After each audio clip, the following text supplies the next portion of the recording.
significant investment at the initial stage, especially in terms of capital, investment, and research and development.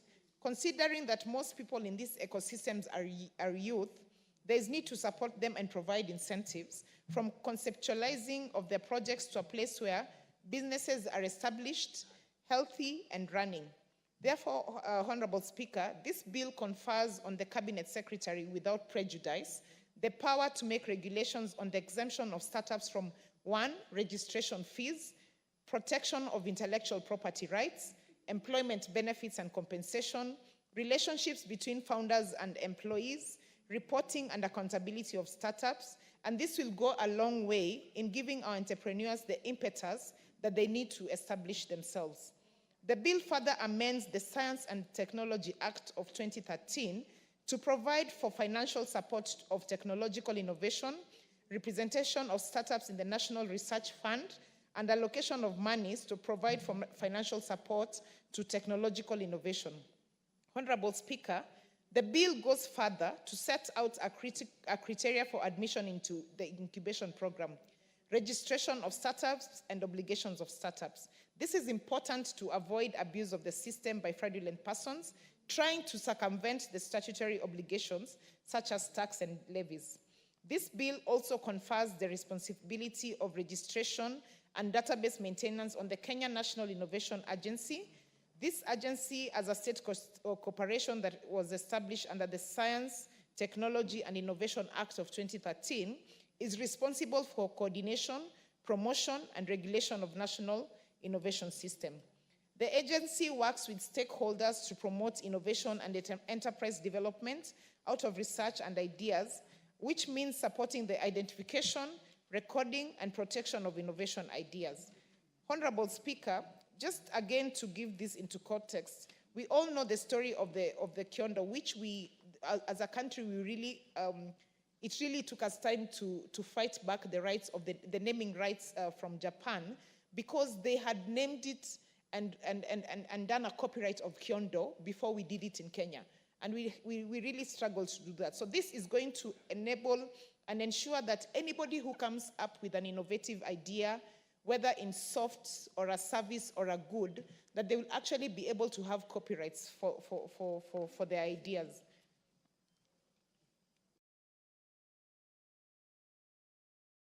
Speaker, as I conclude, allow me to reiterate that the implementation of this act still confers on the National Assembly and Senate other responsibilities over and above oversight of its implementation.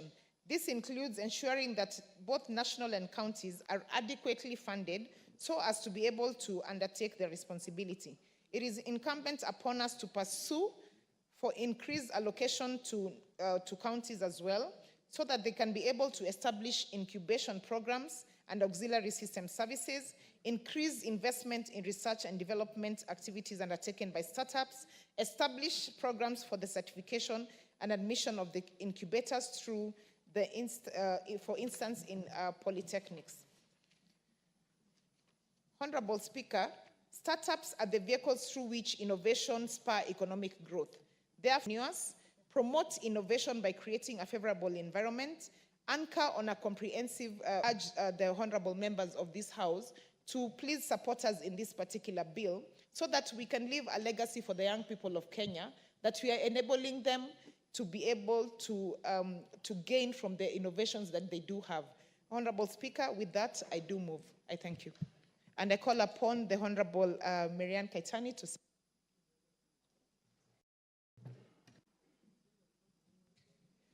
Thank you, Honorable Madam Speaker. As I stand to second, from the onset, we want to thank the private member at the Senate and Honorable Irene Mayaka, who is the co-sponsor of this bill at the National Assembly, for bringing up the startup bill. And I must say that this bill has already gone through Senate, and it is now before the Departmental Committee of Trade, Industry, and Cooperatives.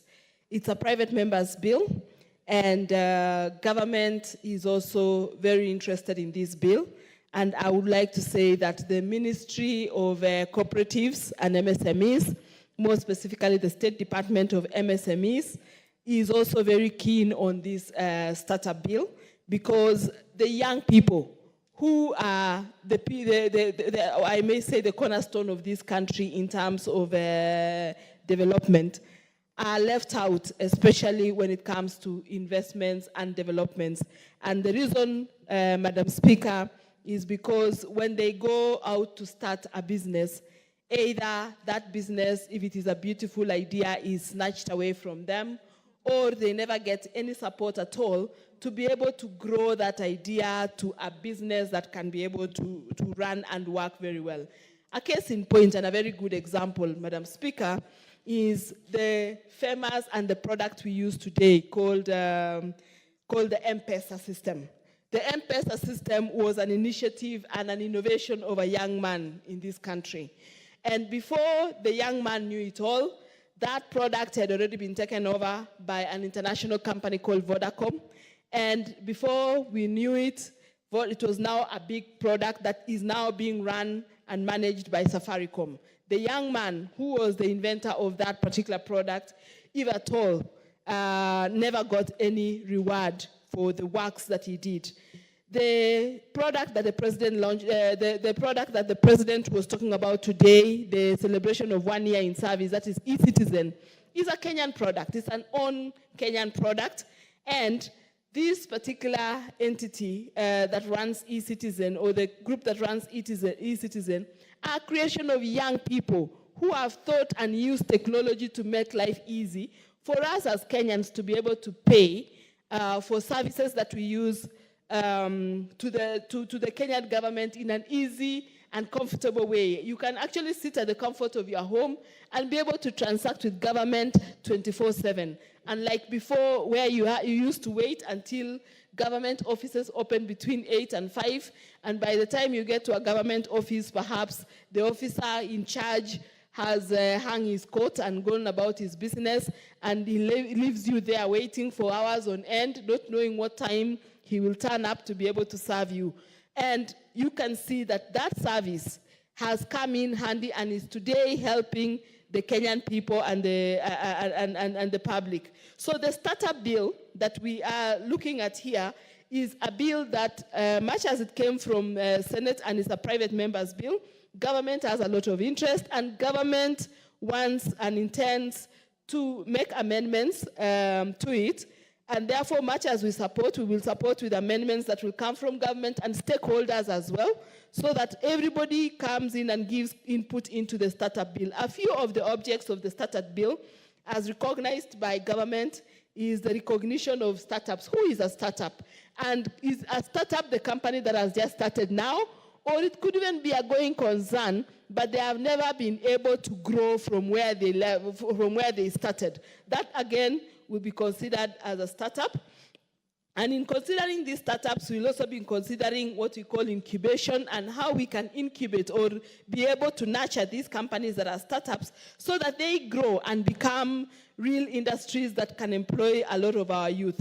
Again, we will look at what we call accelerators and technology transfers. A lot of these startups today, Madam Speaker, are actually in the ICT or the technology sector. That is where most of them are. That is not to say that we don't have startups in other areas like Juakali. We know, for example, right now that we are doing affordable housing and our markets, and many people are coming up with innovative ideas of what they call a smart market, or rather,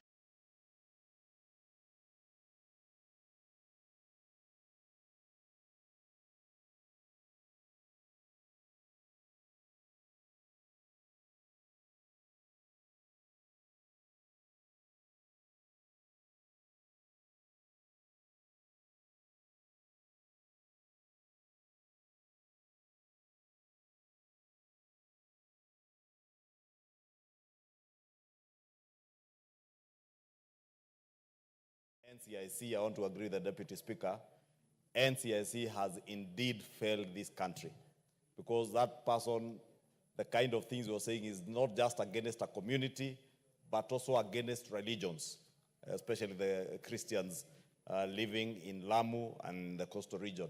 And Honorable Speaker, I do hope the Honorable Mwenja will be able to furnish your office with that clip so that you may issue the necessary directives, especially to NCIC, DCI, and the Inspector General of Police.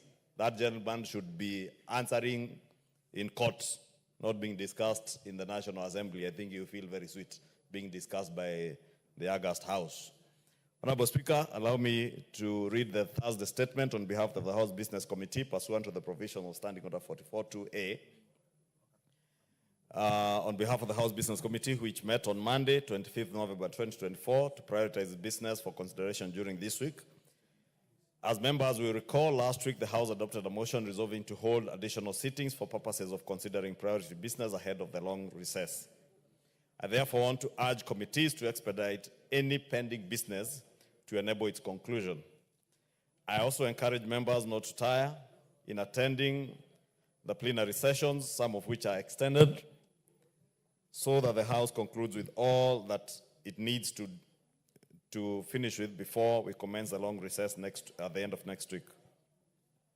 Honorable Speaker, members will note that today and tomorrow's sittings are dedicated to consideration of individual members' business. Therefore, I urge members to be present and ready to prosecute their business. Further, with regards to business schedule for tomorrow, Friday, 29th November 2024, the House is expected to consider the following bills at various stages, if not concluded today. One is Committee of the Whole House on the County Government Revenue Raising Process Bill of 2023 and the Cooperative Bill 2024. Two is the second reading of the following bills: the Higher Education Loans Board Amendment Bill number 22 of 2022. I believe this is a bill by Honorable Joyce Kamene. That's why I'm saying we have allocated time this afternoon and tomorrow, because many of these bills were due to lapse at the end of this session. Therefore, members will appreciate that the House Business Committee did consider even private members' bills, not just government bills, to be prioritized so that they do not lapse. Two is a political parties bill, Amendment Bill of 2022. C, the Equalization Fund Administration Bill, Senate Bill number 14 of 2023. D is a Public Finance Management Amendment Bill of 2022. Honorable Speaker, if you note, all these are either private members' bills or committee bills. And the Universities Amendment Bill of 2023 and the National Police Service Commission Amendment Bill of 2024. Additional, Honorable Speaker, debate will also be undertaken on the following motions, should they not be concluded today. One, consideration of reports on financial statements of state corporations in Nyanza region. Two, consideration of agreement on the establishment of the Global Green Growth Institute, GGGI. Three, report on the alleged unfair trade practices by foreign investors in Kenya. Four, third report on consideration of the audited accounts of specified state corporations. Five, report of the extraordinary session of the 6th Pan-African Parliament. And six, report on the performance audit report on the provision of services to persons with disabilities by the National Council for Persons with Disability. Honorable Speaker, with regards to business scheduled for Monday next week, the House is expected to consider second reading of the following bills, some of which are listed in today's order paper. One is the Business Laws Amendment Bill of 2024. Two, the Tax Procedures Amendment number 2 Bill of 2024. Three is the Higher Education Loans Board Amendment Bill of 2022. Four is the Political Parties Amendment Bill of 2022. Five, the Equalization Fund Amendment Bill, Senate Bill number 14 of 2023. Six, the Universities Amendment Bill of 2023. And seven, the National Police Service Commission Amendment Bill of 2024. Additionally, Honorable Speaker, debate will also be undertaken on the following motions, should they not be concluded tomorrow. One, consideration of reports on financial statements of state corporations in Nyanza region. Two, consideration of agreement on the establishment of the Global Green Growth Institute, GGGI. Three, report on the alleged unfair trade practices by foreign investors in Kenya. Four, third report on consideration of the audited accounts of specified state corporation. Five, report of the extraordinary session of the 6th Pan-African Parliament, PAP. And six, report on the performance audit reports on the provision of services to persons with disabilities by the National Council for Persons with Disabilities. Honorable Speaker, with regards to attendance of cabinet secretaries to answer to questions in plenary, I wish to inform the House that due to priority business scheduled for next week, the cabinet secretaries that were slotted to appear on Wednesday, 4th December 2024, have been rescheduled to a later date. In conclusion, Honorable Speaker, the House Business Committee shall reconvene again on Monday, 2nd December, to schedule business for the rest of that week. I now wish to lay this statement on the table of the House. Honorable Speaker, just to reiterate again that there are quite a number of private members' bills that the House Business Committee did prioritize for consideration so that we save them from lapsing at the end of next week when we proceed on recess. Also to remind members that we have a sitting which we expect the Honorable Aluke to be present on Monday afternoon, Tuesday morning, Tuesday afternoon, Wednesday morning, Wednesday afternoon, Thursday morning and afternoon. And Honorable Speaker, when we meet for the House business next week on Monday, the committee will review whether there will be need for any additional sittings to be able to expedite with all the priority business that has been scheduled. Thank you, Honorable Speaker. And remind members to get on the SGR on the 6th morning.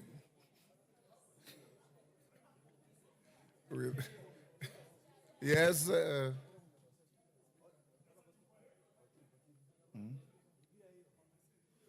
Honorable Speaker, thank you for that reminder.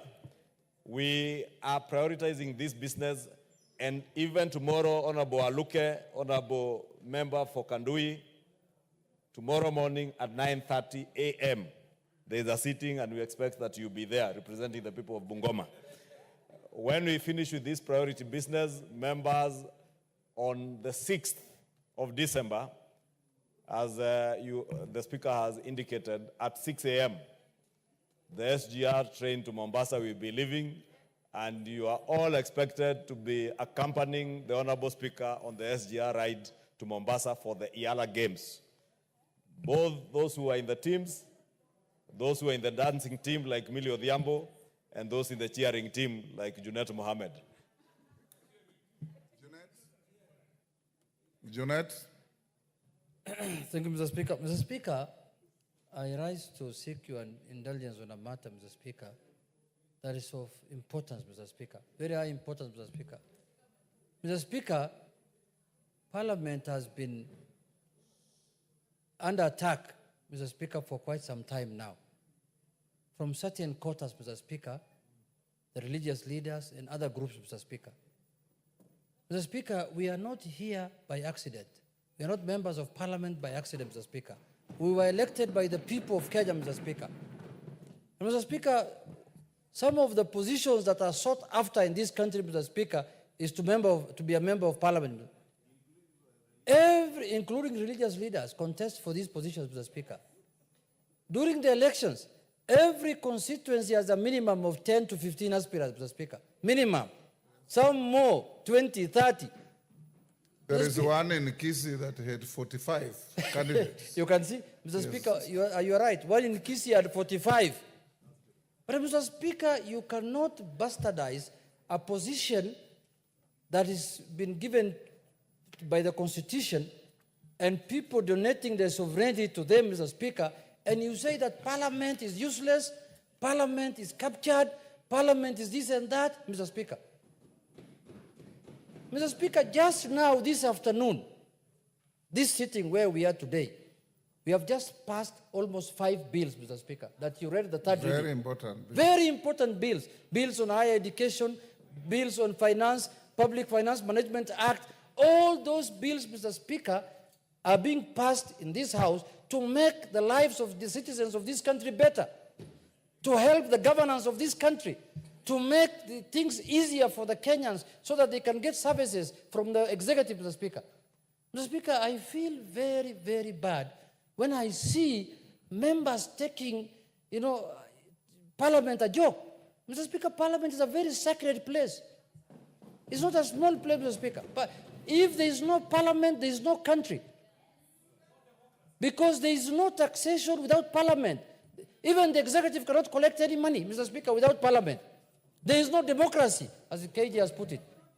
Mr. Speaker, it has become now a fashion that people just stand on a queue, look for the media, and say, oh, Parliament has failed, Parliament, without pinpointing and telling us what have we failed in. What is this that you expected of us that we have not done, Mr. Speaker?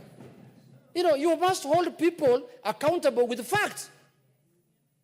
and not to generalize and just say, I have been in this parliament long enough. If you are not happy with other aspects of governance, don't throw it to parliament, Mr. Speaker. Yes. And then also, you cannot blame members of parliament who come from the ruling party why they are supporting their government.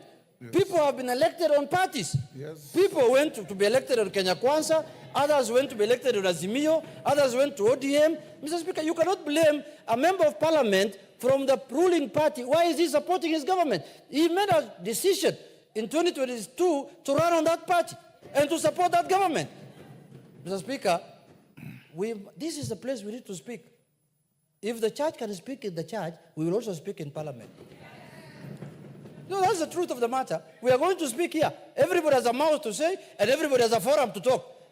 If there is no mutual respect, leadership must be respected.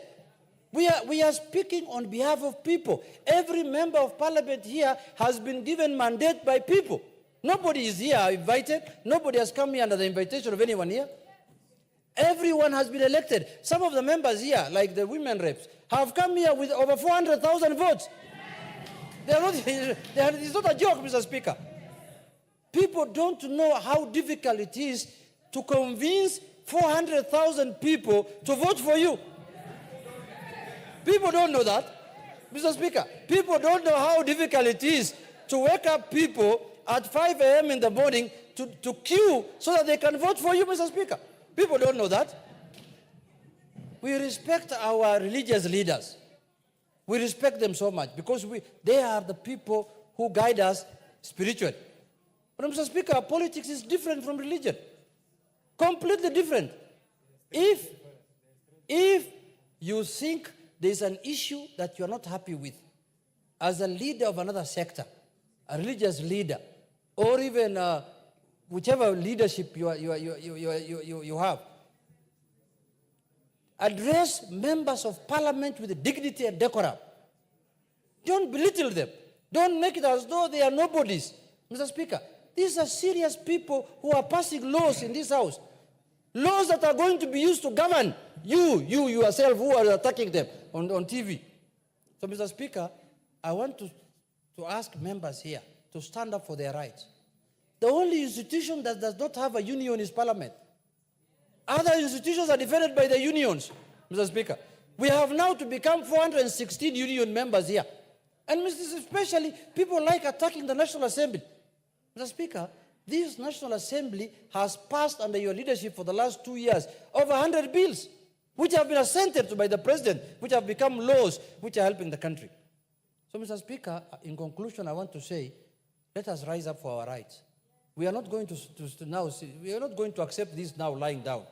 We are going to stand up for our rights, and we are going to become the union leaders. As the minority leader, as the majority leader, we are going to become union leaders of parliament, Mr. Speaker. And we will defend, because institutions of governance must be respected. And parliament is one of those institutions. Parliament has been created by the Constitution. So if we don't respect our institutions, how do we respect the mosque? How do we respect the church?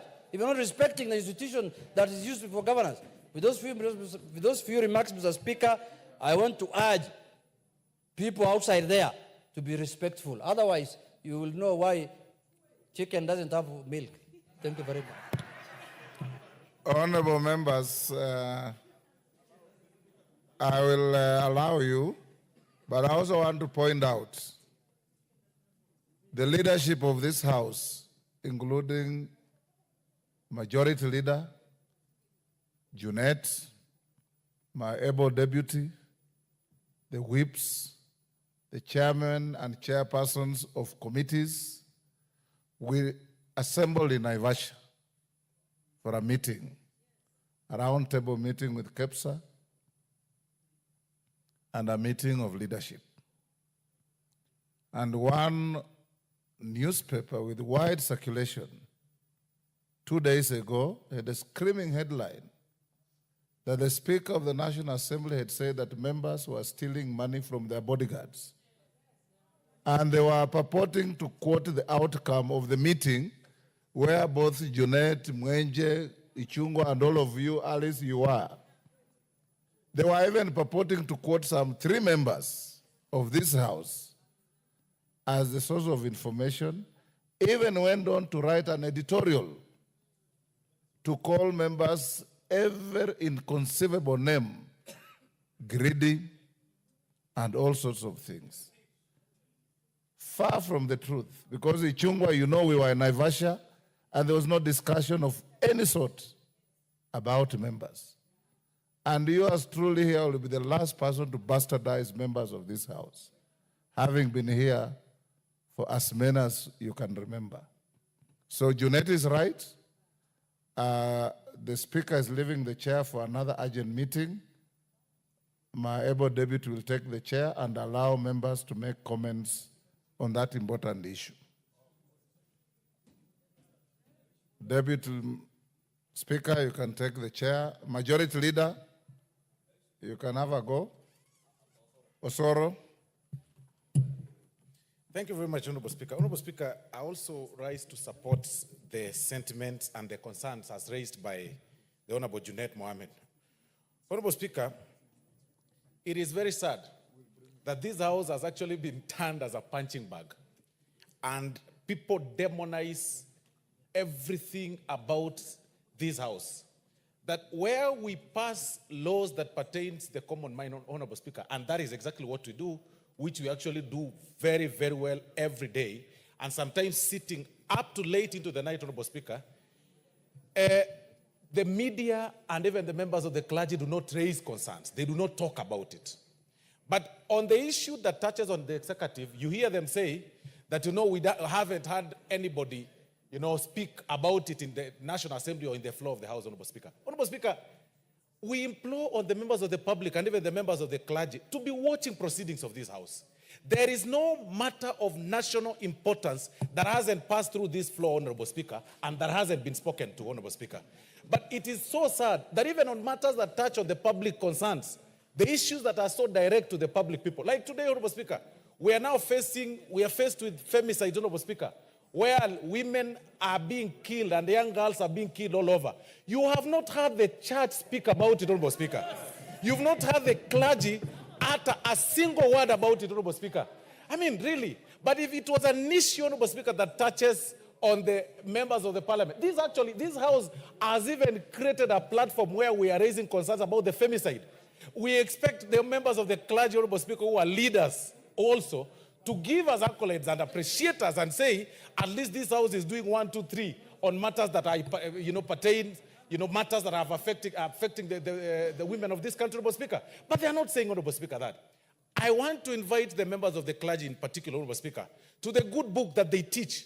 Because as a good student of the good book, as a person that went through the Sunday school, right from age 3, Honorable Speaker, to date, I have read the good book in the book of Romans chapter 13, that there is no leadership on earth that has not been placed by God.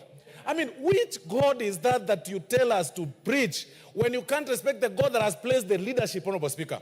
That we only matter, Honorable Speaker, sometimes when we go to the church. If you ask any member of the parliament, Honorable Speaker, their booths or their offices are full of cards, Honorable Speaker, invitation cards for fundraising, Honorable Speaker. It is shocking. At one point, Honorable Speaker, I attended one church along Nairobi, Honorable Speaker, somewhere here with the former deputy president, who is now the president. And Honorable Speaker, they denied members or the leadership, the members of parliament to speak. But immediately we finished, they gave us a bill of 6 million, a need of 6 million, Honorable Speaker. Is our importance, very important to the extent of our contributions, Honorable Speaker, honestly. And when such contributions are made, Honorable Speaker, even upon their request, then they go out there to play with the public gallery and say we do not need members, or leadership to contribute, Honorable Speaker. This is sad. And like Honorable Majority Leader said the other day, even the members of the clergy that said they want to return the funds, and Honorable Majority Leader will speak after me, they have not actualized, they have not refunded the funds, Honorable Speaker. To date, they have not said, okay, fine, this is the check that we said, this is the check, take it back, build, because we'll build. We want to confine ourselves, Honorable Speaker. We want to confine ourselves, Honorable Speaker, to the good book again. in the book of Haggai, chapter 1, Honorable Speaker, verse 7, that we go up to the mountain and pick the trees so that you can build the church of God. You will not gag me from contributing in building the house of God because you don't like my political views, Honorable Speaker. I mean, this thing of making politicians demonized. We are demonized, Honorable Speaker, in the banks. When you go to open a bank account, you are referred as a PEP, politically exposed person, that you've got to declare that. If you are doing somewhere in business, they say, you know, you're a politician, you will need to declare interest. When you go for if you lose your seat and you go for an interview, then you're told, you know, you're a politically exposed person, you need to be. In any case, Honorable Speaker, we should actually be applauded. A person leading a county or a constituency with 100,000 voters, Honorable Speaker, that is an experienced manager that needs to be a manager and a CEO of Equity Bank, Honorable Speaker, which only has got an employee portfolio of 2,000 people, Honorable Speaker, or 3,000. But what happens? You lose your seat, or you're out of politics, or you appear like you've been politically inclined to some place, which is again within the law under Article 37, the rights of association. You are demonized, you are insulted, you go out there, people believe that you are taking their money. What is with this obsession of a person thinking that somebody is poor because somebody else is rich? Why can't you just respect other people's rights like you want the others to respect you, Honorable Speaker? What we are saying, Honorable Speaker, that we must learn to embrace divergent views. You have your view as a member of the clergy. I have my view. You have your view as a person from the media or the media for the state. I have my view. The divergence of views is not wrong, and that makes it democracy. We all can't think the same way. Stop demonizing members of parliament and particularly members of the National Assembly. And when you have a challenge, you want to rush to us. Anytime you have a challenge, members of parliament. When I pass through the streets, Mheshimiwa, Mheshimiwa. When I go everywhere, Mheshimiwa. When I go to Mheshimiwa. But when I come, when people go there somewhere in the media, Honorable Speaker, they insult us, Honorable Speaker. So please. Let's give other members a chance. Yeah, as I conclude, I want to conclude, Honorable Speaker, and say people should respect this House, Honorable Speaker. Thank you very much. Let me give, okay. I'll come to you.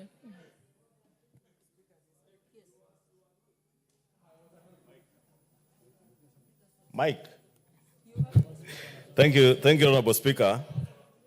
Honorable Speaker, let me first thank the Honorable Junet for raising this issue. Because, Honorable Speaker, at times we are afraid to speak for ourselves because we'll be seen to be fighting the church or religious leaders. And let me thank Honorable Junet because the issue he has raised is not an issue where he is raising an issue that is fighting anybody, but rather fighting for ourselves as members of parliament. Honorable Speaker, if you can protect me from the member for Kericho, who is conversing in Kalenjin in the House.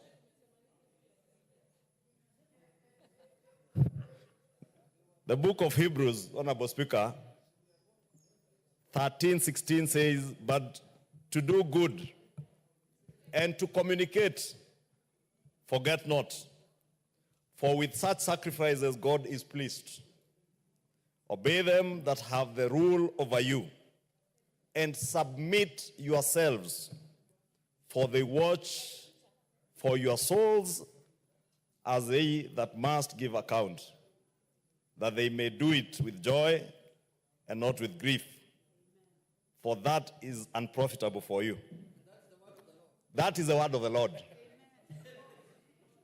And that word, Honorable Speaker, is the word I would like to remind our religious leaders, including my own moderator of the Presbyterian Church, the Reverend Thegu, whom I saw last night on TV admonishing this House that this House is captured, that when the executive wants us to pass bills, we pass them with lightning speed. Of course we pass them with lightning speed because that is what the people elected us to do. And we do that because we are actualizing the manifesto of what we sold to the people of Kenya, because we want to remain true to the people and to God. Therefore, because you are my moderator, you cannot admonish me simply because you hail from Nyeri and you think the impeachment process moved with speed. That speed is what is expected of us under the Constitution. The Constitution gives us timelines as to when and how you prosecute an impeachment process. And let me say, Honorable Speaker, because the Honorable Juneta has done good to raise this issue. We must not be afraid to tell our religious leaders that even when we do good, as the book of Hebrews tells us, when we give in church, we do not give in church to please the bishop, the moderator, the reverend, not even the church members, the congregations in our churches. We do it because the good book in the Bible tells us, do good and communicate because it is pleasing to God. I never go to church to please my bishop. I never go to church to please my moderator. I neither go to church to satisfy the whims of my reverend. I go to church and do what I do because it is pleasing to my God, and we shall continue to do it. And if our religious class imagines they can intimidate us, I have never walked into a church, Honorable Speaker, and asked a single religious leader to give me an opportunity to speak to church. I am glad I patronize a church that's not one of the mainstream churches in Nairobi, together with a member for Kiminini, the Honorable Kakai Bissau. And we go there and we sit in church, we listen to the sermon, and we leave. We never seek anybody to give us an opportunity to address the congregation.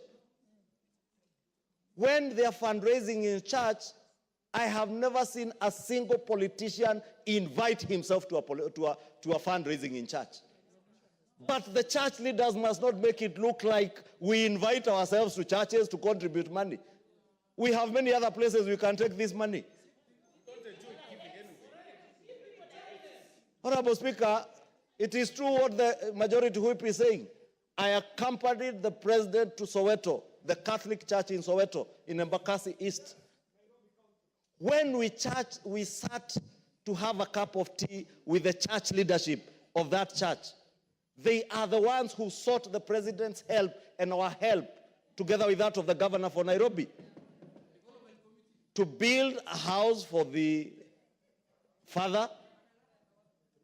They also sought help with the road. That road to Soweto has already been advertised in the papers for its rehabilitation. When I saw the Archbishop of the Catholic Church, with all due respect to the Archbishop of the Catholic Church, write a letter that they will return some money to the president, I can confirm to the country and to this house, not a shilling, not a cent has been returned to the president. And when it is returned, there are hundreds of churches who have sent me messages and are sending the president messages. They are waiting for the money to be returned. They are willing to receive the money to do the work of God because it is pleasing to God, not to man, not to the bishop, not to the archbishop. Honorable Speaker, respect is earned, and it is two-way. We respect our church leaders, and they must earn that respect. If you speak at me, I'll speak back at you.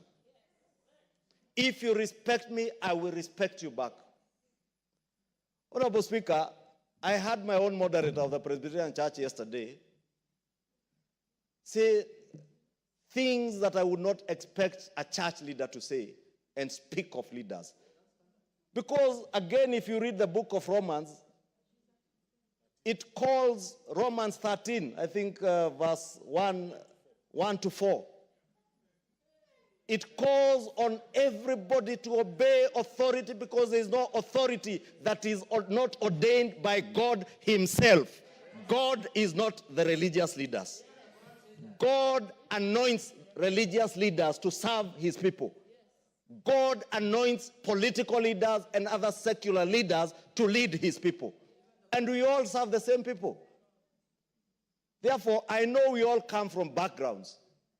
And I know some of these religious leaders have issues because of where they come from.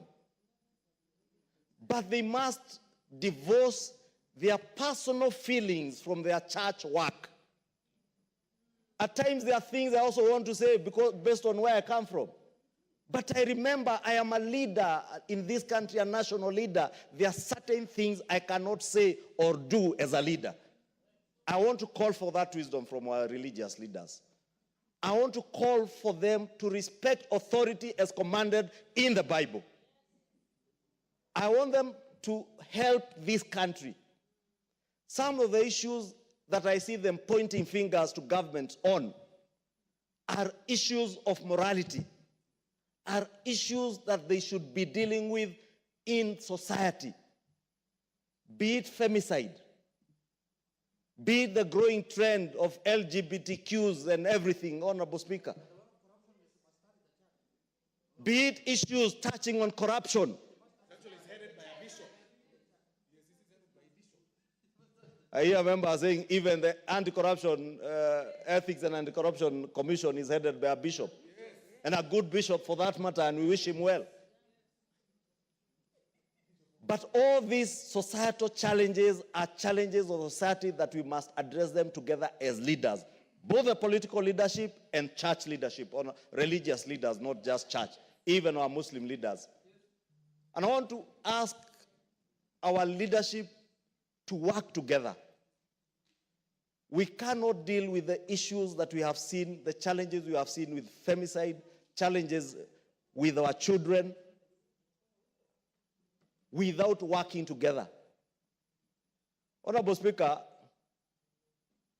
our schools, if there is some moral decadence, it begins from our schools. Many of our schools are sponsored by churches. And even public schools, we have made effort in numerous public schools to be under the sponsorship of churches under the chaplaincy of churches. But that is where the rains are starting to beat us. The only reason you see men doing the kind of bad things they are doing to young girls is because there's something we lost in our moral upbringing. Not just as men, but as a society. But that is the work of the church. Where is the church? I do not see the church in those issues. The church now is more in politics than anything else, and we welcome them to politics. Indeed, this house that they are admonishing has elected bishops and reverends and others nominated, like Bishop Kosgei. Canon Naomi of the Anglican Church is a deputy whip who whips members to come and vote for bills because that is what they are elected to do. Therefore, let me just thank Honorable Junet, Honorable Speaker, but with tremendous respect, ask our church leaders. When you point a finger at a leader, look at the four that are pointing at yourself. When you admonish corruption, don't just talk about the fight against corruption, practice it. It cannot be that my money when I was a business person, and I am still a business person, was not corrupt money, but when I'm elected as a member of parliament, now I am told this is corrupt money. It can't be. You know, it is so interesting, Honorable Speaker, that they are now even choosing which political leader to speak, which one you can receive money from, which one you like, which one you don't like, which political party you like, which political party you don't like. Honorable Speaker, let me just call for mutual respect, because I am a Christian, a practicing one, and living as one. I will live by the Bible and according to the Bible. I can read the Bible, I can interpret the Bible, I know what the Bible tells me about giving, I know what the Bible tells me about respect for church leaders. I will respect them, but I also expect them to respect those in authority back. With those many remarks, Honorable Speaker, let me thank the Honorable Junet for having raised that matter. Honorable members, I can see that there's a lot of interest, so let's agree that we 3 minutes each. Yeah? Yes, I'll get to you. You'll get a chance. The Honorable Kainan. Thank you, Madam Speaker. Madam Speaker, we have a country. The sovereign Republic of Kenya was born out of the sheer hard work of the great men and women who fought the colonialists. And out of their struggle, they have given us a constitution that we have amended over the years. The latest being August 2010 constitution, which is one of the most progressive constitutions in Africa. Madam Speaker, we're also lucky as a country that we do not go through militarism. And I think because we are spoiled, because we have not seen the effects of military dictatorship that has engulfed other parts of Africa. Madam Speaker, the framers of the current constitution were not fools when they equated sovereignty, you are a seasoned lawyer, to representation. I want each one of us now to expand our horizon of thinking. Why did the framers of the current constitution equate representation to sovereignty? The reason is this. God has ordained leadership, and Madam Speaker, and the fathers of democracy. And you remember those old days in Greece where people used to gather together a whole year, agree. Representative democracy, Mr. Speaker, Madam Speaker, is one of the most sought after governance platform in the world, Madam Speaker. Madam Speaker, the presidency has been criminalized. Offensive statements, malicious statements, capricious statements has been used against the president. Madam Speaker, again, let us also remember we have a head of state who doubles also as the head of government. And Madam Speaker, in our own definition, again, within the constitutional architecture, the head of state, the head of government is one with 3 branches. Many people have interpreted this to mean that there are 3 different, conflicting, competing departments. No, we only have one head of state, and that is the person with the instrument of power to govern the sovereign Republic of Kenya, and that's the president. Let's respect the president. Let's respect the leadership. Madam Speaker, I want to ask my colleagues here, the reason why we are being pushed, I think somehow we have also failed. We need to put our foot down. That newspaper, Madam Speaker, that characterized members in a very thick light for a budget that does not even exist should have been sanctioned by the leadership, Madam Speaker. We have failed. The Speaker should have sanctioned that newspaper either to elaborate or apologize. We have not done it. So we have allowed them to go away with a mistake. To the best of my recollection and what I've gathered, there is no budget for members. That budget that has been alluded to is not even in the current budget. How will you pay for, how do you get paid for something that is not budgeted for? So that was malicious. Madam Speaker, equally also, civility is not a sign of cowardice. The fact that we have restrained ourselves, we want to also add, let us demand for respect. Let us also ask our colleagues on the other side, whether you are in the church, whether you are a trade activist, whether you are in the village, respect is two-way. These members have been elected by the people, graciously, and they fought hard. And therefore, if you don't respect them, luckily, our election cycle is time-bound. It is 5 years. If you think you are the most qualified woman, the most qualified sheikh, the most qualified bishop, wait for 2027, present yourself to the electorate, get elected, come and do what you think is right. Thank you. Thank you. The Honorable, we agreed 3 minutes so that every member can get a chance. This issue of mob justice, you go to a church because you think you cannot be held accountable. You condemn everybody. We are caught in disaster, Madam Speaker. I want to appeal to the leadership of the churches and the mosques and the trade unionists and everybody else. It is incumbent upon us to respect ourselves, to respect the leadership, and also to respect those whom you have elected. When time comes, use the power of the ballot to vote them out. Don't abuse them. God does not allow that. And there's nothing Islamic, there's nothing, Madam Speaker, befitting about that. Let's respect the leadership and please that way we can have a flourishing, vibrant, functioning democracy that everybody will be proud of. Thank you, Madam Speaker. The Honorable Member for Dagoretti South, 3 minutes. Madam Speaker, I must truly thank the Honorable Junet for bringing this matter to the floor of the House. The truth of the matter is that this country is treading dangerously. The moment you have an affront on institutions, it does not matter whether that institution is the presidency or parliament or the clergy, any civilization or any democracy needs institutions intact. Madam Speaker, we have a great example in a country called Sudan. Sudan went down the route that we want to go now. They broke down their institutions. Today, those who are clamoring for the fall of the presidency, clamoring for the fall of a government, today are crying, wishing that they would be having a government or a president. Madam Speaker, it is the good book in the book of Daniel that tells me that he changes the times and the seasons. He lifts up kings and he removes kings.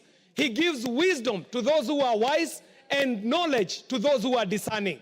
Madam Speaker, this good book that I read is the one that tells me that leaders are to be respected. And we are not calling upon someone to respect Kiarie or to respect President Ruto. You might have your differences with President Ruto, but you cannot sacrilege the institution of presidency. The institute of parliament is sacrilegious, Madam Speaker, to have an affront like the one we are seeing from the leaders of the clergy. But most importantly, Madam Speaker, those who claim to be calling out evil, to be calling out injustice, to be calling out immorality, need to check themselves first, Madam Speaker. Because it is the good book again, in the book of Matthew, that tells me, why do you look at the log in your neighbor's eye? Why do you look at the speck in your neighbor's eye while you have a log in your own? What is happening in these institutions called religious institutions? There is nothing that they are calling out other people on that they are not doing, Madam Speaker.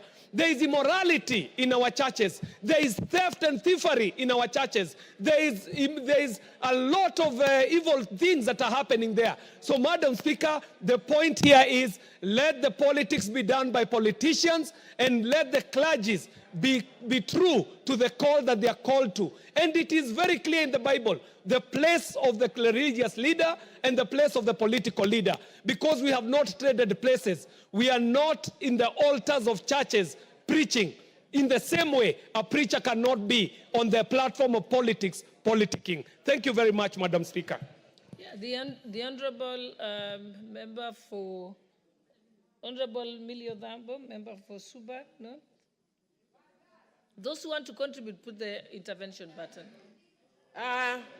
Thank you, Madam Speaker. Madam Speaker, I can hear members are already shouting bad girl. On this one, let me be a good girl.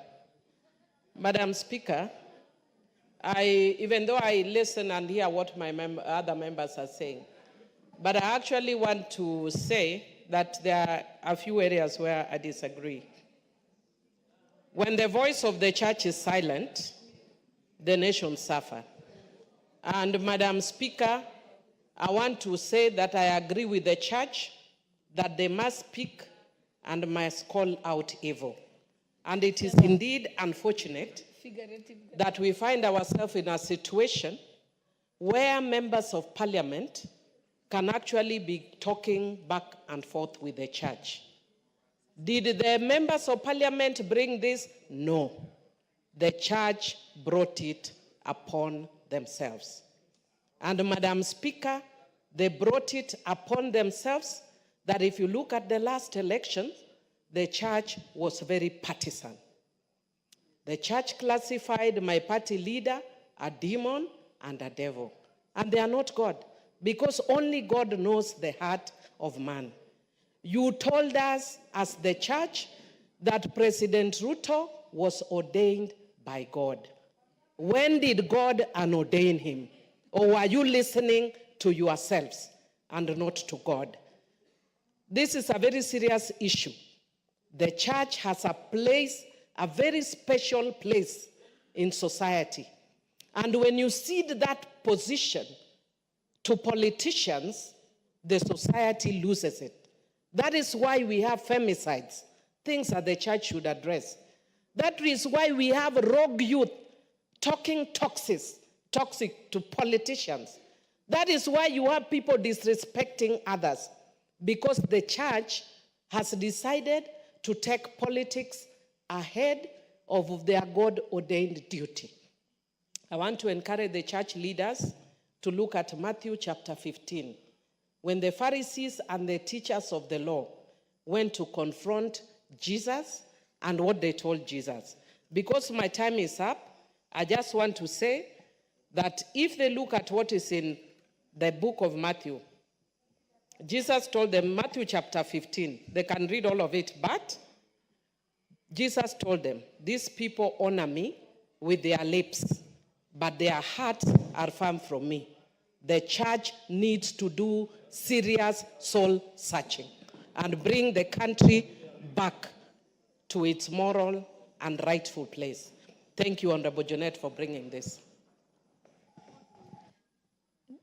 The Honorable Member for Seme, Honorable James Nicol. Thank you, Madam Speaker. We are talking about a very, very important issue in the country. And I thank Honorable Jeanette for bringing this. It is true, when I walk around, I don't feel proud as a member of parliament because of the things I hear. The church is calling us out. They may not themselves be right, but I think we want to take one thing. We are elected to represent the people. We carry the burden of the people.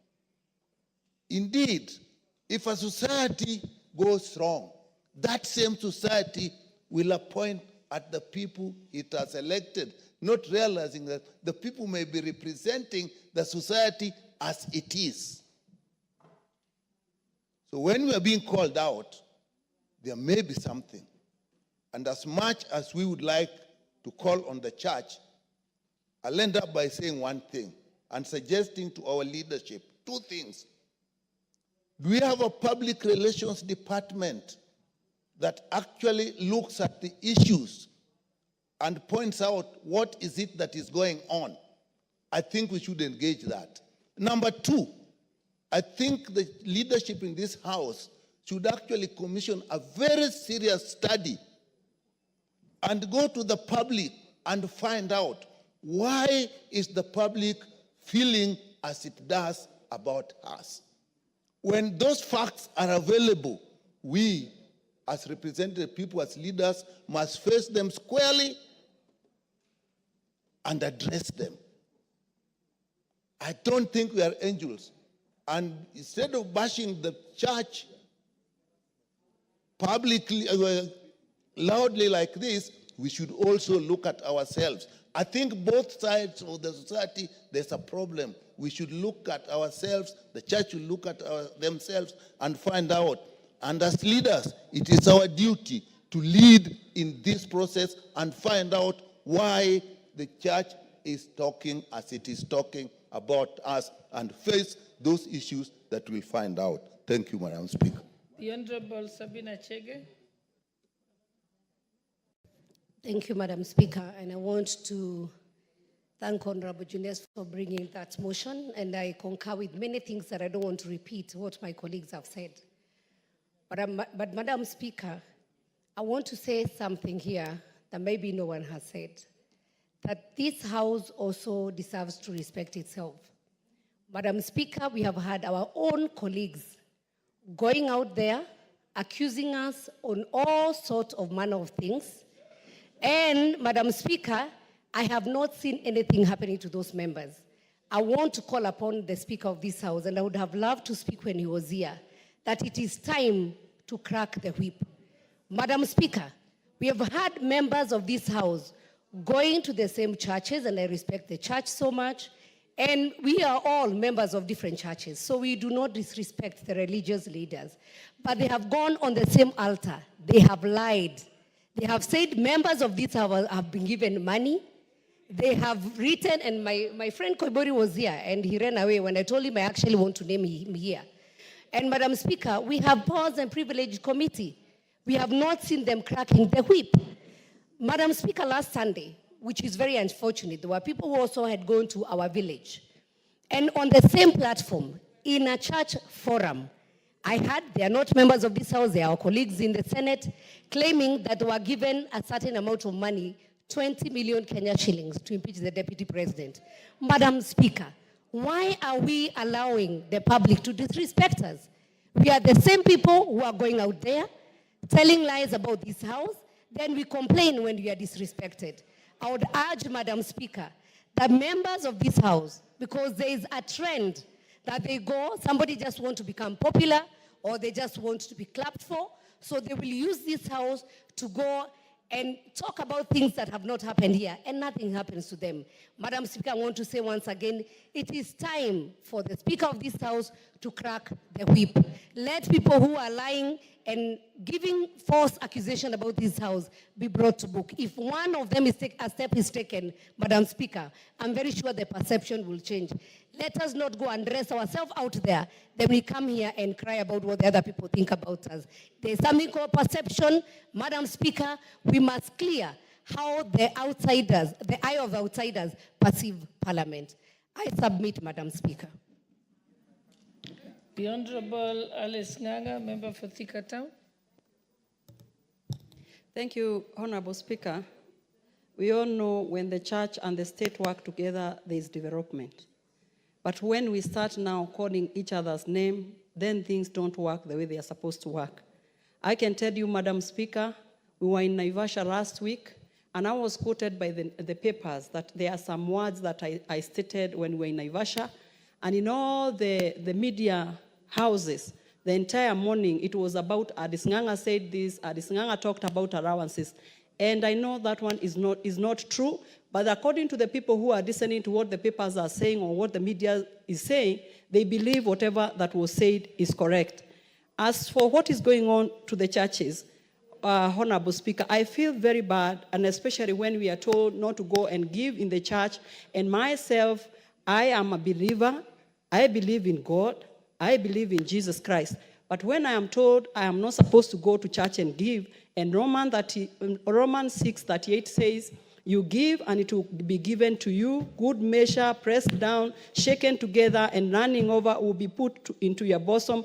For with the same measure that you give, you use, it will be measured back to you. So me as a human being, as a church goer, as a believer in Jesus Christ, if I am told not to go and give in church, that one now means that whatever I believe in, I'm being curtailed, and that one is not fair. Let the person who wants to give to go and give. It is not all the truth all the time that the money that we give, and it is not the truth because we have been giving ever since we were young children until today. We have been giving. Now you are being told when we are mature enough that we cannot give. That is not right.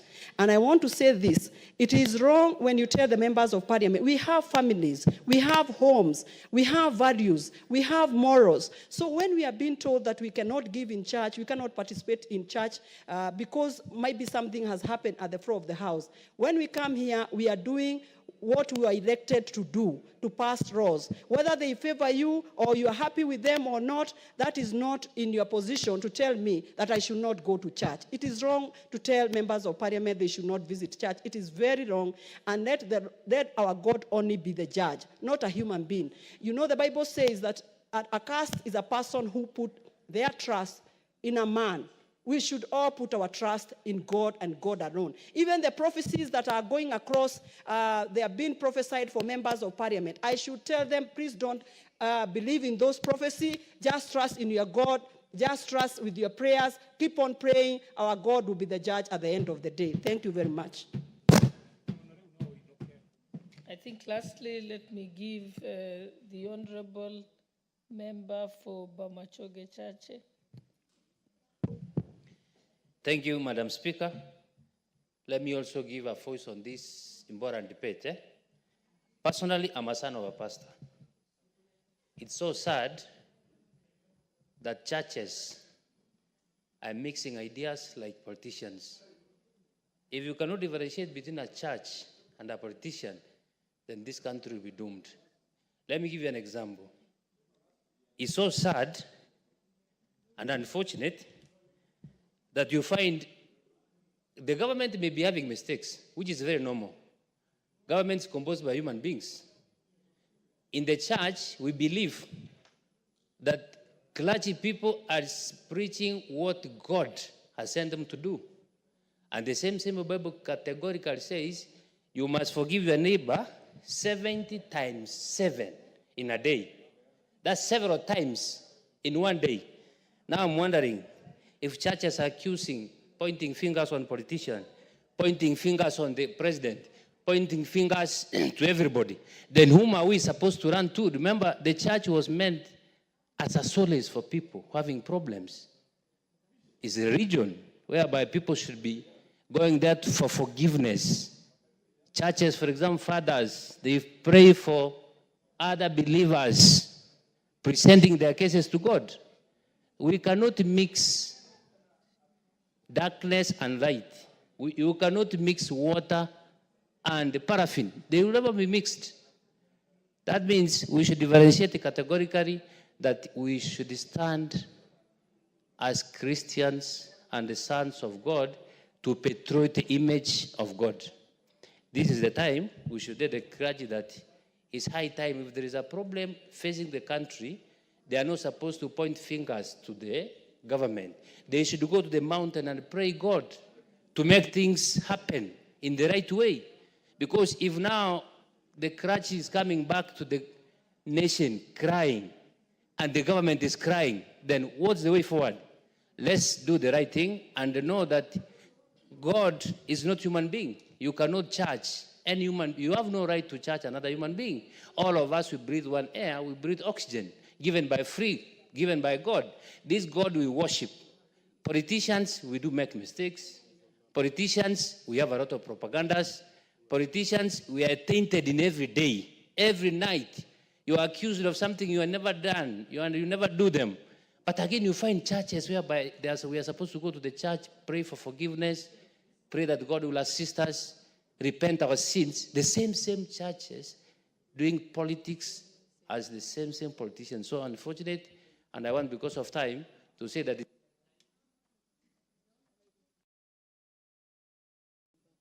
Honorable Member for Migori.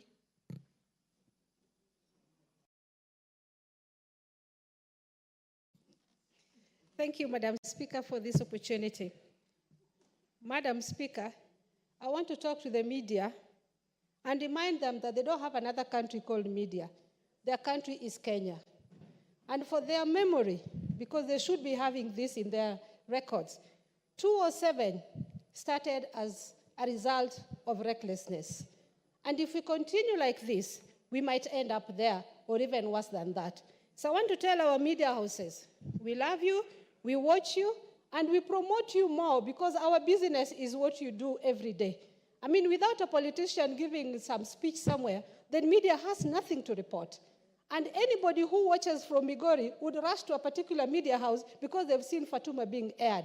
But if you pack me matope all the time, I want to tell the media houses that one day, your children will be in this house, your mothers or fathers. In fact, ironically, I remember when I was running for this seat, I had 2 media personalities who left their job to come and compete to be women reps. I know many who have come into this house as a result of being in a media house. So if this house is that bad, then why do you focus on us? Let us build our country. Let us criticize positively. And again, I insist, do not criticize if you don't have an alternative. Give us an alternative in your criticism. I will not talk much about the churches, but I want to remind them that only Allah can judge. Both me and you, it's only Allah who knows who will be in paradise and will be in the hellfire. So I'm requesting the church, I'm requesting our mosque, but I must excuse our mosque because honestly, the Muslim fraternity is not so much in politics as the other fraternity. So I'm requesting our churches, kindly pray for us. If you see Fatuma doing wrong, the best you should do for me is pray for me. But you should also call me in private and say, Fatuma, yesterday what you did was not right. That is how we were brought up. That is what we know about the churches. And that is what Jesus used to do. I never saw Jesus anywhere cast a sinner. All the time Jesus would say, you have done worse than that person. Let us pray for that person to change. So churches, this is your country, and it is through this country that you will be buried so that you go to heaven. We will not bury you in another country before you go to heaven. So please, churches, let us both be responsible. Let us pray for each other. Where we have wronged you, forgive us. Where you have wronged us, we do forgive you sincerely. Okay, honorable members, we can now move to the next order.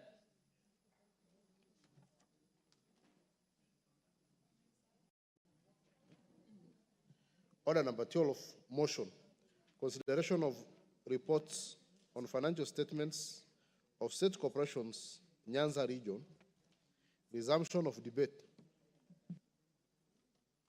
Honorable members, I think the chairperson of this committee had requested that we defer this particular order to a later time, so we'll defer it. Next order. Order number 13, the startup bill, Senate Bill number 14 of 2022, second reading. I think the chairperson of the Trade Committee had requested for a few minutes. Oh, she's here. You may proceed, Honorable Mayaka. I can see that the chairperson has arrived, Honorable Marian. What's your point of order, Honorable Millie? Thank you, Madam Speaker. Madam Speaker, I don't have a problem with the starter bill. I actually really fully support it. However, I just wanted to request the House that, because this is a private member's bill, that when we have a chance to create space, that we do consider bills that are ongoing. For instance, my assisted reproductive technology bill was already in the committee of the whole House. Ideally, it's the one that should have been slotted for this time because it's equally just as important as a startup bill. So I'd request, because this Wednesday, government business took up almost all our time as private members. So when there is space, please consider my bill as a priority. Thank you. Thank you, Honorable Millie. We shall make sure the clerks let the House Business Committee know that. What's your point of order, Honorable Makalu? Thank you very much, Honorable Speaker. Honorable Speaker, the issue raised by Millie is very important, and I do agree with that. If you look at the order paper of last week, Honorable Speaker, the bill which was supposed to follow immediately was my bill, Parliamentary Amendments, Parliamentary Pensions Amendment Bill. Now, even this week, it was not in the order paper. And what makes it even very surprising, Honorable Speaker, is the fact that this bill is a bill discussing pension for these members of parliament seated here. And we don't seem to even give it any attention. I plead, Honorable Speaker, that the next opportunity for private members' bill should be given my chance. Thank you, Honorable Speaker. Right, I've just been advised by the clerk that there were 3 bills for parliamentary pensions, and I think there was the House Business Committee decided that they should be looked into whether you should do 1 bill instead. But nevertheless, I think that should be, that information, the issue raised by Honorable Makalu Makali must be raised with the House Business Committee. I think, Honorable Mayaka, you may proceed now. We are delaying your bill. Thank you, Honorable Speaker. Honorable Speaker, I beg to move that the startup bill, Senate Bill of number 14 of 2022, be read a second time. Honorable Speaker, as a co-sponsor of the bill, first of all, I'd just like to share with the members the main objectives of this particular bill. This bill is meant to provide a framework that fosters a culture of innovative thinking and entrepreneurship, registration of startups and the linkage of such startups with the financial institutions, private sector research institutions, and such other institutions as the national and county government.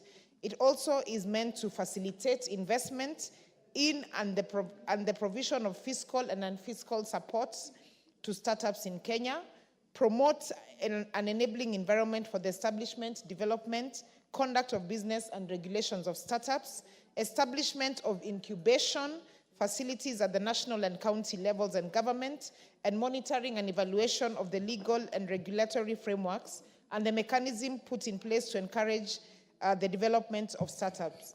Honorable Speaker, this particular bill is in 6 parts. Part 1, which is the preliminary and interpretation. Part 2, which covers the establishment of incubation programs and also demonstrates the role of national and county governments and establishment of the incubation programs. Part 3, which talks about registration of startups and admission into an incubation program. Part 4, Honorable Speaker, which speaks about certification of incubators. Part 5, which speaks about the incentives for startups. And Part 6, which is the miscellaneous provisions for regulations. Honorable Speaker, just to pick this, to give this particular bill context, technology and technological innovations are set to be the biggest contributors of economic development in the next few years. And in most cases, they grow from innovative ideas and come into the market as startup businesses, which have exponential growth and potential owing to their digital nature.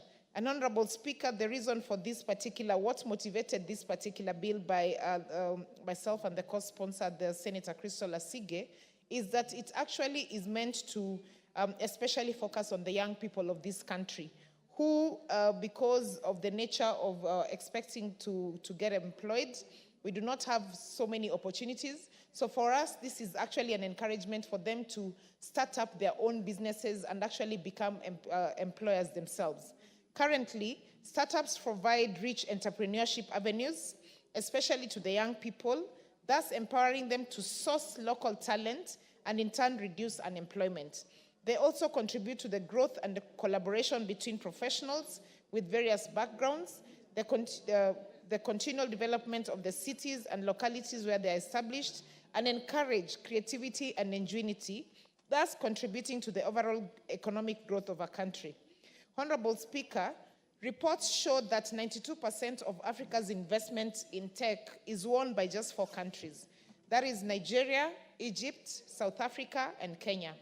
This is because their sizable population and larger GDPs make them attractive destinations for investments. In 2022, for example, Kenya tech startups raised over $570 million in funding. Indeed, Honorable Speaker, Kenya is recognized as the Silicon Savannah by virtue of being a host to a number of reputable startups that have advanced to become regional and global signatures. Honorable Speaker, for instance, M-Pesa, at its founding, led the world in mobile banking, mobile money innovation. Other brands, including Cellulant, Trigger Foods, M-Kopa, Hisa, among others, have since mushroomed as a result of this very innovative mobile money innovation. Despite all these successes, the country has no regulatory framework to guide and establish operations of startups. This gap has led to a number of challenges, including weaknesses in identifying startups, lack of incentivizing mechanism for their ventures, and lack of recognition of their unique functions and needs and realities.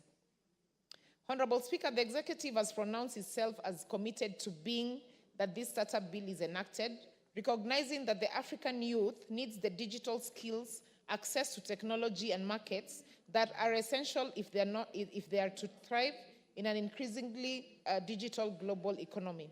And Honorable Speaker, just to mention that these startups are actually not only covering the technology space, but we are also encouraging innovation on the scientific space and entrepreneurship space as well. The executive has further recognized that this is how Kenya, through her brilliant innovators, can unlock her remarkable capacity for innovation, for enterprise, and even the world-class leadership. Honorable Speaker, yesterday I did speak when we were engaging on the new bill for procurement. I did mention about the fact that we have allowed our innovators from this country to be celebrated first by other people from different countries before we even recognize them back at home.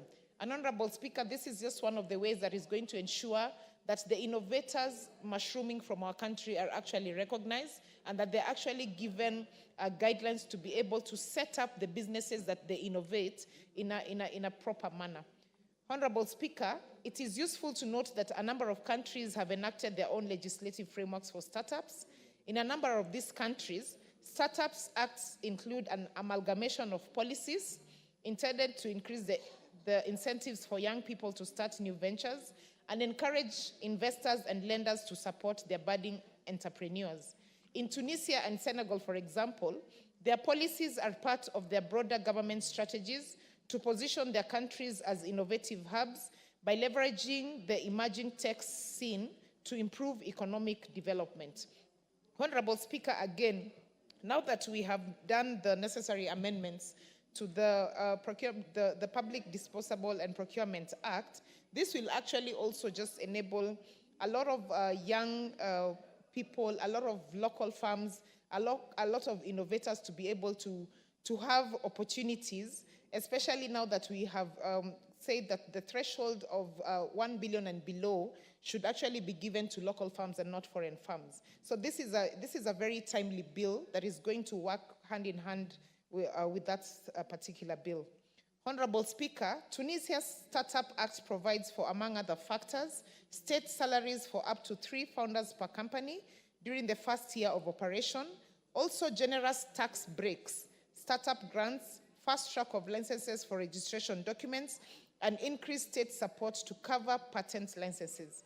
Senegal's policy includes 3 tax-free years for startups, training for youth and female entrepreneurs, and a startup registration platform easily accessible on a government website.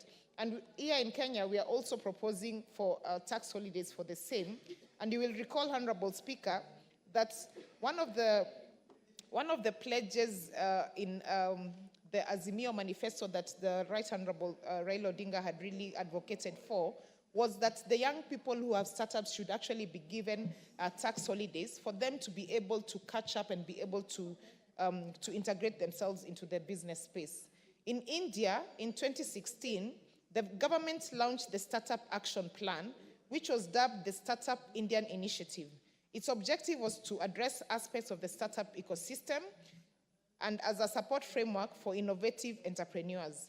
India's motivation behind the action plan was to fast-track the spread of the startup movement from the digital technology sector to other sectors, including social manufacturing, agriculture, education, and healthcare. Further, they targeted to move the concentration from Tier 1 cities like Mumbai and into Tier 2 and 3, considered as semi- and urban areas. Honorable Speaker, I'm demonstrating some of these examples so that we can be able to see that as a country, that this is something that has actually been implemented elsewhere, and it's something that can actually really work in our country because we do have the resource and the potential to do the same. Honorable Speaker, based on the foregoing, the necessity and urgency for enacting this startup bill cannot be gainsaid. This bill, once enacted, will provide a framework to encourage growth and sustainable tech development, new entrepreneurship, employment, create a more favorable environment for innovation, attract Kenyan talents to diverse capital avenues, and also, Honorable Speaker, to encourage young people to start becoming CEOs and not depend on looking for employment, because they can actually gain much more when they are the innovators and the owners of their own businesses and startups. The bill provides for registrations of startups, a register of startups, and even admission into incubation programs. Further, it outlines obligations of incubators, support to startups, including credit guarantee schemes, training and capacity building, application for grants, and revocation of patents, fiscal incentives, growth objectives, and obligations for various entities. The framework provided by the Startup Bill will enable startups to grow, to thrive, and encourage innovation, encourage investment, and government support for the startup. It seeks to encourage the culture that we have as a country of innovation and entrepreneurship, to simplify registration and licensing, to formalize recognition what a startup is, and create a special virtual economic zone where, despite their geographical location, they can use technology to leverage and be recognized as one ecosystem. Honorable Speaker, just to put this into perspective, for example, in South Africa, you'll find that young people have digi-economical applications whereby they're able to link up the farmers to the market centers through digital economy. And the reason why they sought to do this is because they realized that young people do not like farming. Agriculture is not their thing. But when they got introduced to the digital aspect of it and how they can introduce digital economy into their country, then this sparked their interest in that particular space.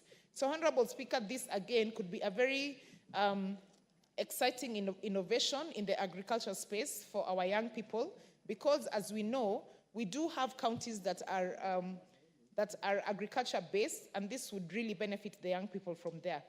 To create and give incentives such as tax holidays that I spoke about on duty and VAT, and to attract angel investors whose investments are recognized and de-risked to a certain degree, in case the startup doesn't take off in a certain period.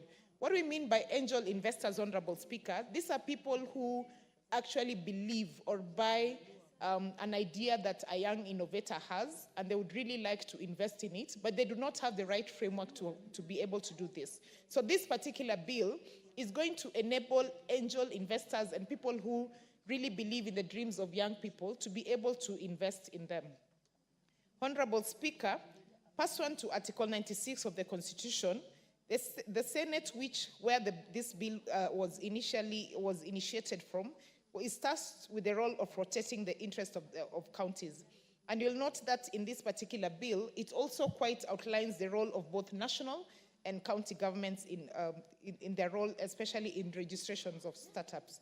Therefore, the bill clearly articulates the role of county government, facilitates startups and incubation programs. Although obtaining support of the national government is critical, efforts must be concentrated at grassroots level, in which case the role of county governments in supporting startups become prominent. Honorable Speaker, today we've just had the President celebrating 1 year of e-citizen. And one of the roles that e-citizens has really assisted people back in the counties is that they're able to actually register businesses. So this is going to work in line with that and just make the process even more seamless for the young people who do not necessarily have to come all the way to Nairobi, to Kisumu City, Mombasa City, Eldoret City, to be able to register startups, but they can actually do this at their own county level. Honorable Speaker, the bill thus provides the County Executive Committee members shall do the following: put in place a national and county incubation policy framework for the development of business and incubation sectors, startup systems, enter into partnership with local and international business incubators in order to promote the establishment and growth of startups in Kenya, establish programs for the certification and admission of incubators into the incubation program, put in place mechanisms that promote the development of business incubation programs, and create an enabling environment for promotion of business incubators, including fiscal and non-fiscal incentives. Honorable Speaker, startups require significant investment at the initial stage, especially in terms of capital, investment, and research and development. Considering that most people in these ecosystems are youth, there is need to support them and provide incentives, from conceptualizing of their projects to a place where businesses are established, healthy, and running. Therefore, Honorable Speaker, this bill confers on the Cabinet Secretary, without prejudice, the power to make regulations on the exemption of startups from 1, registration fees, protection of intellectual property rights, employment benefits and compensation, relationships between founders and employees, reporting and accountability of startups, and this will go a long way in giving our entrepreneurs the impetus that they need to establish themselves. The bill further amends the Science and Technology Act of 2013 to provide for financial support of technological innovation, representation of startups in the National Research Fund, and allocation of monies to provide for financial support to technological innovation. Honorable Speaker, the bill goes further to set out a criteria for admission into the incubation program, registration of startups, and obligations of startups. This is important to avoid abuse of the system by fraudulent persons trying to circumvent the statutory obligations such as tax and levies. This bill also confers the responsibility of registration and database maintenance on the Kenya National Innovation Agency. This agency, as a state corporation that was established under the Science, Technology and Innovation Act of 2013, is responsible for coordination, promotion, and regulation of national innovation system. The agency works with stakeholders to promote innovation and enterprise development out of research and ideas, which means supporting the identification, recording, and protection of innovation ideas. Honorable Speaker, just again to give this into context, we all know the story of the Kyondo, which we, as a country, we really, it really took us time to fight back the rights of the naming rights from Japan, because they had named it and done a copyright of Kyondo before we did it in Kenya. And we really struggled to do that. So this is going to enable and ensure that anybody who comes up with an innovative idea, whether in soft or a service or a good, that they will actually be able to have copyrights for their ideas.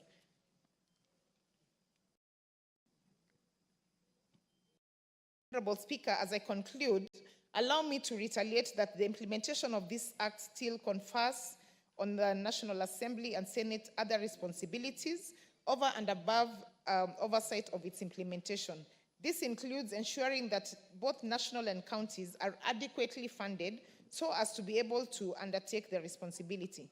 It is incumbent upon us to pursue for increased allocation to counties as well, so that they can be able to establish incubation programs and auxiliary system services, increase investment in research and development activities undertaken by startups, establish programs for the certification and admission of the incubators through the, for instance, in polytechnics. Honorable Speaker, startups are the vehicles through which innovation spur economic growth. Therefore, we must support the entrepreneurs, promote innovation by creating a favorable environment, anchored on a comprehensive legislative framework. And Honorable Speaker, I just want to urge the honorable members of this House to please support us in this particular bill, so that we can leave a legacy for the young people of Kenya, that we are enabling them to be able to gain from the innovations that they do have. Honorable Speaker, with that, I do move. I thank you. And I call upon the Honorable Marianne Kaitani to...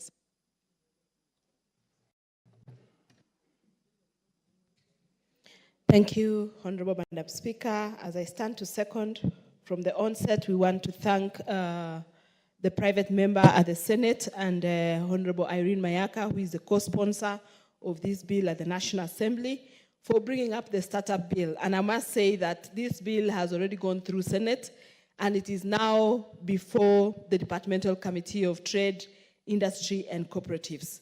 It's a private member's bill, and government is also very interested in this bill.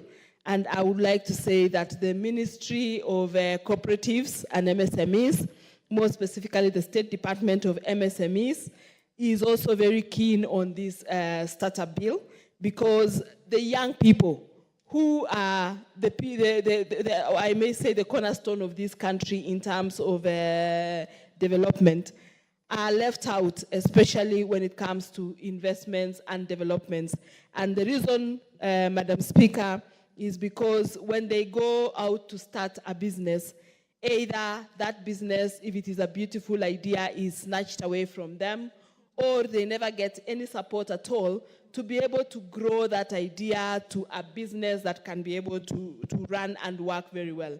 A case in point, and a very good example, Madam Speaker, is the famous and the product we use today called the M-Pesa system. The M-Pesa system was an initiative and an innovation of a young man in this country. And before the young man knew it all, that product had already been taken over by an international company called Vodacom. And before we knew it, it was now a big product that is now being run and managed by Safaricom. The young man who was the inventor of that particular product, if at all, never got any reward for the works that he did. The product that the president launched, the product that the president was talking about today, the celebration of 1 year in service, that is eCitizen, is a Kenyan product. It's an own Kenyan product. And this particular entity that runs eCitizen, or the group that runs eCitizen, are a creation of young people who have thought and used technology to make life easy for us as Kenyans to be able to pay for services that we use to the Kenyan government in an easy and comfortable way. You can actually sit at the comfort of your home and be able to transact with government 24/7. Unlike before, where you used to wait until government offices open between 8 and 5, and by the time you get to a government office, perhaps the officer in charge has hung his coat and gone about his business, and he leaves you there waiting for hours on end, not knowing what time he will turn up to be able to serve you. And you can see that that service has come in handy and is today helping the Kenyan people and the public. So the startup bill that we are looking at here is a bill that, much as it came from Senate and is a private member's bill, government has a lot of interest, and government wants and intends to make amendments to it.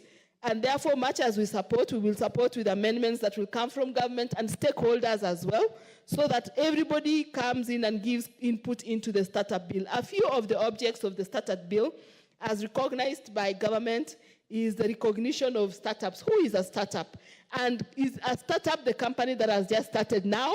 Or it could even be a going concern, but they have never been able to grow from where they started. That, again, will be considered as a startup. And in considering these startups, we'll also be considering what we call incubation and how we can incubate or be able to nurture these companies that are startups so that they grow and become real industries that can employ a lot of our youth.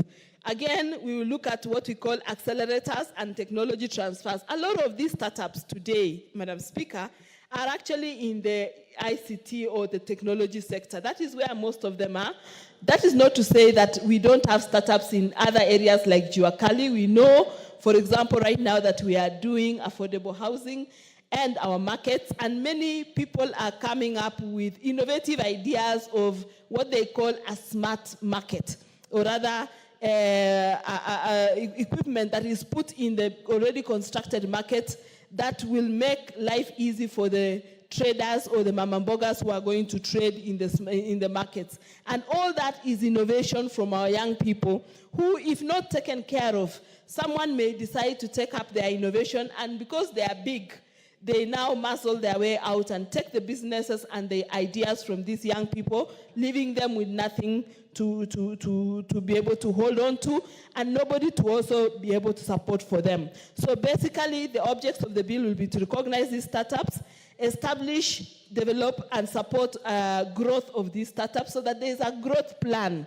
that is there from when this business is being incubated to when it starts, all the way to when it is now mature and ready to fly and able to start work and be able to compete with the rest in industry. It will also facilitate the provision of fiscal and non-fiscal support. That is an area that most of these startups really look up to, especially for government to give them support in the fiscal and non-fiscal areas. We have government has a lot of funding and funding facilities that are available, but these startups are never able to get there. Example of people like Kenya Industrial Estates, Kenya Development Corporation, and many other agencies that have monies, government monies.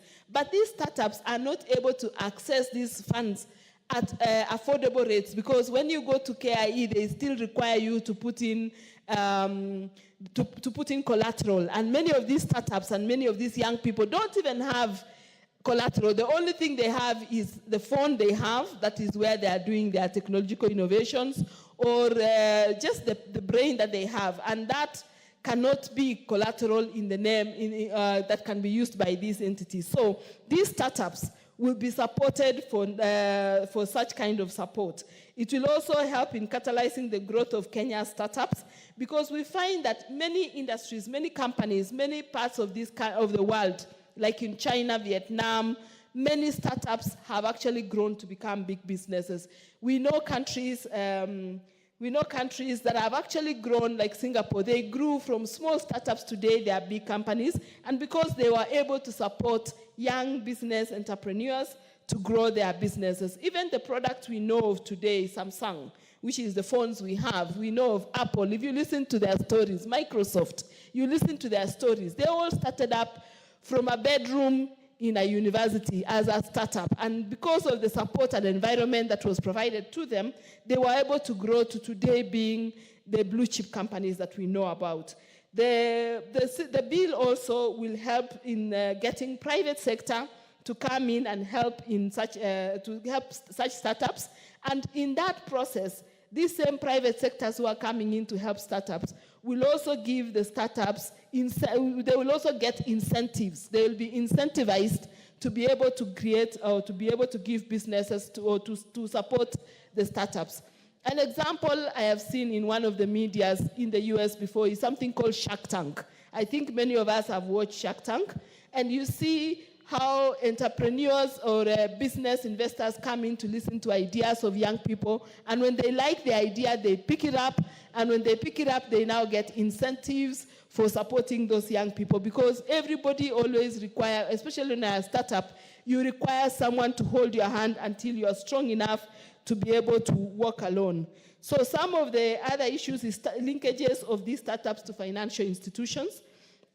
If we go to our banks today, many banks will ask you for so many issues, so many documents. They tell you bring 5 years bank statements or how many years of documents. They ask you for so many things, which these young and startup companies may not have. So the government, when this bill is passed, then the government will create an environment where such financial institutions can now be able to waive some of those requirements that are required of normal working businesses and allow that these startups are able to create or are able to access financial capital that they so require for them to be able to grow their businesses. Another thing that is going to come out of these startups is the labeling, incubation and acceleration of these startups. We need to have an eligibility criteria. What will be there that will identify that you can actually become a startup? What are the grants that can be given to in these incubators? And how do we register these startups? Who will be the registrar? We need to have a register of all the startups that are in the country, and the support and the coordination and the technology transfers that will be required for these people to be able to access the government services. The other major and I think very salient feature in this startup bill is that the support that government will give to these startups, more specifically on issues like tax reliefs, on issues like VAT and income tax refunds or reliefs on such kind of taxes, so that these startups are not already feeling the pain of paying taxes, but more of relief. Because today, many young people don't want to get formalized. Why? Is because the moment they get formalized, the next day they find a taxman at the door telling them, now pay income tax, pay VAT, you have not touched this. But if these entities, these young startups get such kind of reliefs, they'll be comfortable to be able to run their businesses knowing that I have a relief for a certain period of time. We know government is giving reliefs to investors who come into this country, who are going to our EPZs and SEZs, and these kind of reliefs and those kind of comforts that those investors are coming in could also be transferred to these young startups. And this bill is creating that room and that leverage for these young entrepreneurs to be able to do or to start their businesses where they get reliefs from government. Some are even just levies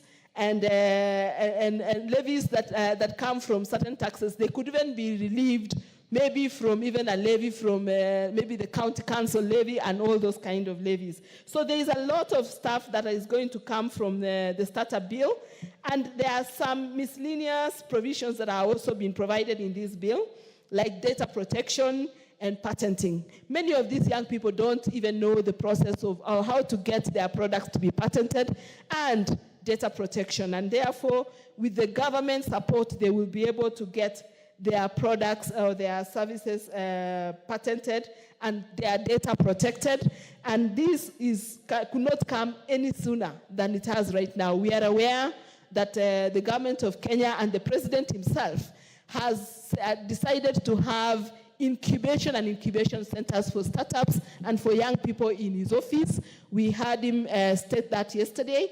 And I think it is a good way forward, and it's a very good incentive and a good show for this country that he, the president, leading from the top, is really keen on making sure that these startups and these businesses and the young people get a space in this country to be able to run their businesses, start their businesses, run them, and become prosperous and grow to become big multinationals and be able to compete in the world like any other multinationals. So I stand to support, and we will be ready to work with the members, the private members who brought up this bill, of course with amendments that we will get from the public and the government. Thank you, I support.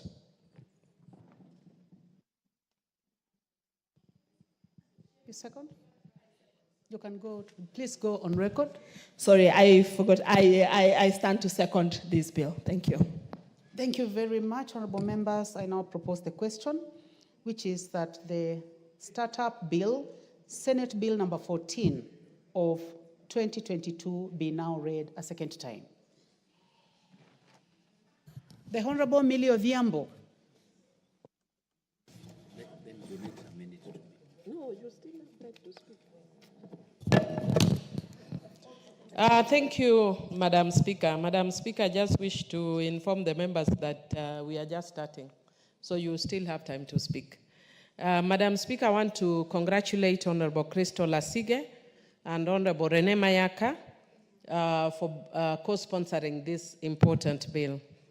Madam Speaker, in their sponsoring this bill, it is a testament of the fact that disability is not inability. Crystal Asige, within the short time that she's been in the Senate, has brought up very, very good pieces of legislation, and I want to congratulate her. And I want to also congratulate Honorable Irene Mayaka, aka Rene, who has also brought, this is actually her second bill, she brought another one, an environmental one. Honorable Millie Odhiambo. Yes. I also wanted to inform your colleagues seated next to you that when it comes to order of precedence, you speak first. So you proceed, but now they have also learned something that you must speak before they do, especially when you have requested. Madam Speaker, I'm glad that you've set the record straight. I know the ones that are coming for the first time sometimes are a bit resentful when we consider ranking, but they will appreciate it when they will come for their second term, because I can see people here coming back for their second terms. So when they do come for the second term, you will appreciate when a new member is given priority over you. There's something that goes with ranking. Even in the legal profession, it's there. And that's why you always hear the substantive speaker sometimes putting us in our places when we purport to know too much and they say, I'm your senior legally. Everybody knows that. Madam Speaker, I also want to say that this is testament of the fact that being nominated is actually not bad. Honorable Mayaka and Crystal Asige are nominated members, and they are doing this excellent work. And Madam Speaker, even I started as a nominated member, here serving my 4th term. Cecily Mbarire started as a nominated member, is now a governor. So there's really nothing wrong with a person being nominated. And even Honorable John Mbadi served this term, actually not last term, as a nominated member. Now he's a cabinet secretary. But I don't know why people have this perception that they were talking about nomination that is just about women. But I want to congratulate them that they have understood their purpose as nominated members, and they are doing very well. Madam Speaker, I want to say that this bill also talks of something that is very close to my heart, which is entrepreneurship and innovation, Madam Speaker. Madam Speaker, I'm the founder of the Maiden Institute of Leadership, Law, Innovation, and Entrepreneurship, which is the Millie Institute. And under the Millie Institute, it has divisions. And one of the divisions is innovation, and the other division is entrepreneurship, Madam Speaker. And the reason that I founded this was because I know innovation and entrepreneurship is the future of this nation. Madam Speaker, because of lack of formal government jobs and because of the challenges that we are facing as a country, the young people can rely on this area powered by technology not only to create jobs for themselves, but to create jobs for others. So when you provide a framework like this, it is actually good for our young people. Madam Speaker, due to an existing legal framework, or lack of an existing legal framework, you can see that our bright Kenyans are misusing their brains. Only this week, you have seen that some Kenyans hacked systems and were part of a group that stole, I don't know how many billions of shillings. Can you imagine if the brains used to steal billions were used to create jobs? But because we lack that framework, where they have tax holidays and other incentives, then the only other options they think they have is to steal. But that is why we need to create this framework to enable them use their thoughts well. Madam Speaker, I will bring an amendment to give awards to the people with innovative ideas that offer solutions in society. For instance, Madam Speaker, I think it was in the last parliament when I attended the World Bank, the annual World Bank meeting in DC. And if there was one thing that has been over-celebrated, it is M-Pesa. And Kenya is always celebrated, not only M-Pesa, but other technologies. I was talking recently to a group that I was training online, and it's a group of Kenyans. And you know, because we currently feel that the country is facing so many challenges, sometimes we speak like we are in a dungeon. Yes, we are facing a lot of challenges as a country, and we must acknowledge that. But there are also very good things that are coming out of this country. And one of those things that is coming out of this country, or has come out of this country, is M-Pesa. But Madam Speaker, I would want to encourage Safaricom that I know for legal purposes, they may not wish us to know who that innovator is, because then they don't want that person challenging, because I know the person was supposed to have actually gone to court, I think, to sue M-Pesa. But I would want to encourage them really from a moral perspective. Let us know who that person is. Let us celebrate him as a country, because he has actually created something unique, not for Kenya, but to the whole world, that everybody is replicating in the whole world. But because we don't celebrate our own when they do such good things, that's why you see them using it for wrong purposes. I would, by the same stroke, actually request that Parliament considers forwarding the names of the movers of this bill for an award, a presidential award, because they've done an excellent job. I would want to request that we consider Irene Mayaka and Crystal Asige for presidential award for this excellent work. Madam Speaker, I also just want to say that the other challenge that I had concerns with, but I've noticed is in the bill, is the issue of intellectual property rights. That a lot of our young people come up with very good ideas, but because they don't have the resources, they go to people with that knowledge or with the resources, and the people they go to steal. So if we have intellectual property rights, a strong intellectual property rights framework, it will cover them. And that's why the bill is seeking an amendment to the Science and Technology Act to ensure that that is done. One of the things that I would want the bill to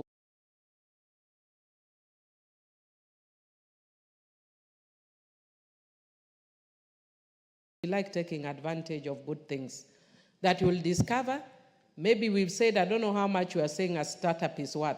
Maybe it's up to something up to 2 million annually or 5 million annually. Honorable Mayaka will inform me. But in Kenya, you may move to maybe if it's 2 million and you move to 1 billion, but you will still find somebody considering themselves a startup. Mr. Speaker, it is the same challenge that I've seen that we are dealing with on issues that normally require affirmative action and marginalization that requires affirmative action. There are areas and certain categories where there has been intervention and no longer qualified to be considered as marginalized area. But because at the beginning they were marginalized, we keep calling them marginalized. Marginalization is not inherent by DNA. It is because of human activity. There are areas, like I know the speakers, your home area was marginalized for a long time. I know the area where I come from was marginalized for a long time. because of political reasons. But Mr. Speaker, if there is intervention in some of those areas and there is a change, we can't say we are marginalized for life. There must be a criteria to show that this has stopped being marginalized and now it is, like at par with the rest of the country. The same way with affirmative action, even for women in this house. Many of us pushed for a sunset clause so that you don't have affirmative action for life. We are hoping that there will come a time that people will have normalized the election of women. I will give you an example that when I first came into this parliament, and we came in nominated with people like Honorable Sophia Abdi Nur, Honorable Amina Abdallah, and others, Shebesh, Honorable Rachel Shebesh. Mr. Speaker, one of the things that people don't talk too much about is the fact that in those areas we come from, no woman has ever been elected. Mr. Speaker, I am the second Suba woman in the Kenya National Assembly. The first one was Josephine Sinyo, who was nominated. And I also came in nominated. This is the first time a Suba woman has been elected to this house. Honorable Sophia Abdi Nur, I'm told in 1997, she vied, and she actually succeeded on the ground. But a delegation was sent to President Moi, and he was told you cannot elect a woman. And a certificate was cancelled. But after her nomination, she was then elected. And I can tell you everywhere, the Maasais, Lamu, all the areas that would not really nominate women before can now elect women. Why? Because there's affirmative action. We have not yet reached the percentage we need. But once we reach that percentage, then affirmative action must be out of the books. And in a similar manner, Mr. Speaker, there must be a sunset clause for a startup. Otherwise, we'll abuse it. Once again, congratulations to the two of you for an excellent bill. What was the affirmative action you got in your elections yourself? I mean, other than the time when you got nominated, where many men do get nominated, but did you get any undue advantage over your male compatriots for the 2 times you came in as elected member? You competed there equally with everybody else. When I was elected? Yes. Yes, Mr. Speaker, I can tell you when I was elected, I competed equally, no, I wouldn't want to say equally, but I competed with other male members. And what I went through, when I finished my first election, I was shocked. I was like, was I in a war or was I in an election? And when I finished, I wrote for 2 weeks. And that is a book, Rig or Be Rigged, because I was shocked. And I've removed half of the things that I saw from that book for political convenience. It is not easy for women to be elected. Okay, fair enough. The Honorable who is next to, Jalas. For the benefit of Honorable Mili, when you first came in as a nominated member of parliament, I remember there were 6 Kalenjin women who competed with men and won their elections. Sambili, not only from one community, only from one community. And here is Mary Ann, who literally competes with all the men. So the affirmative action in the definition, anyway, I'm on the chair, I cannot debate.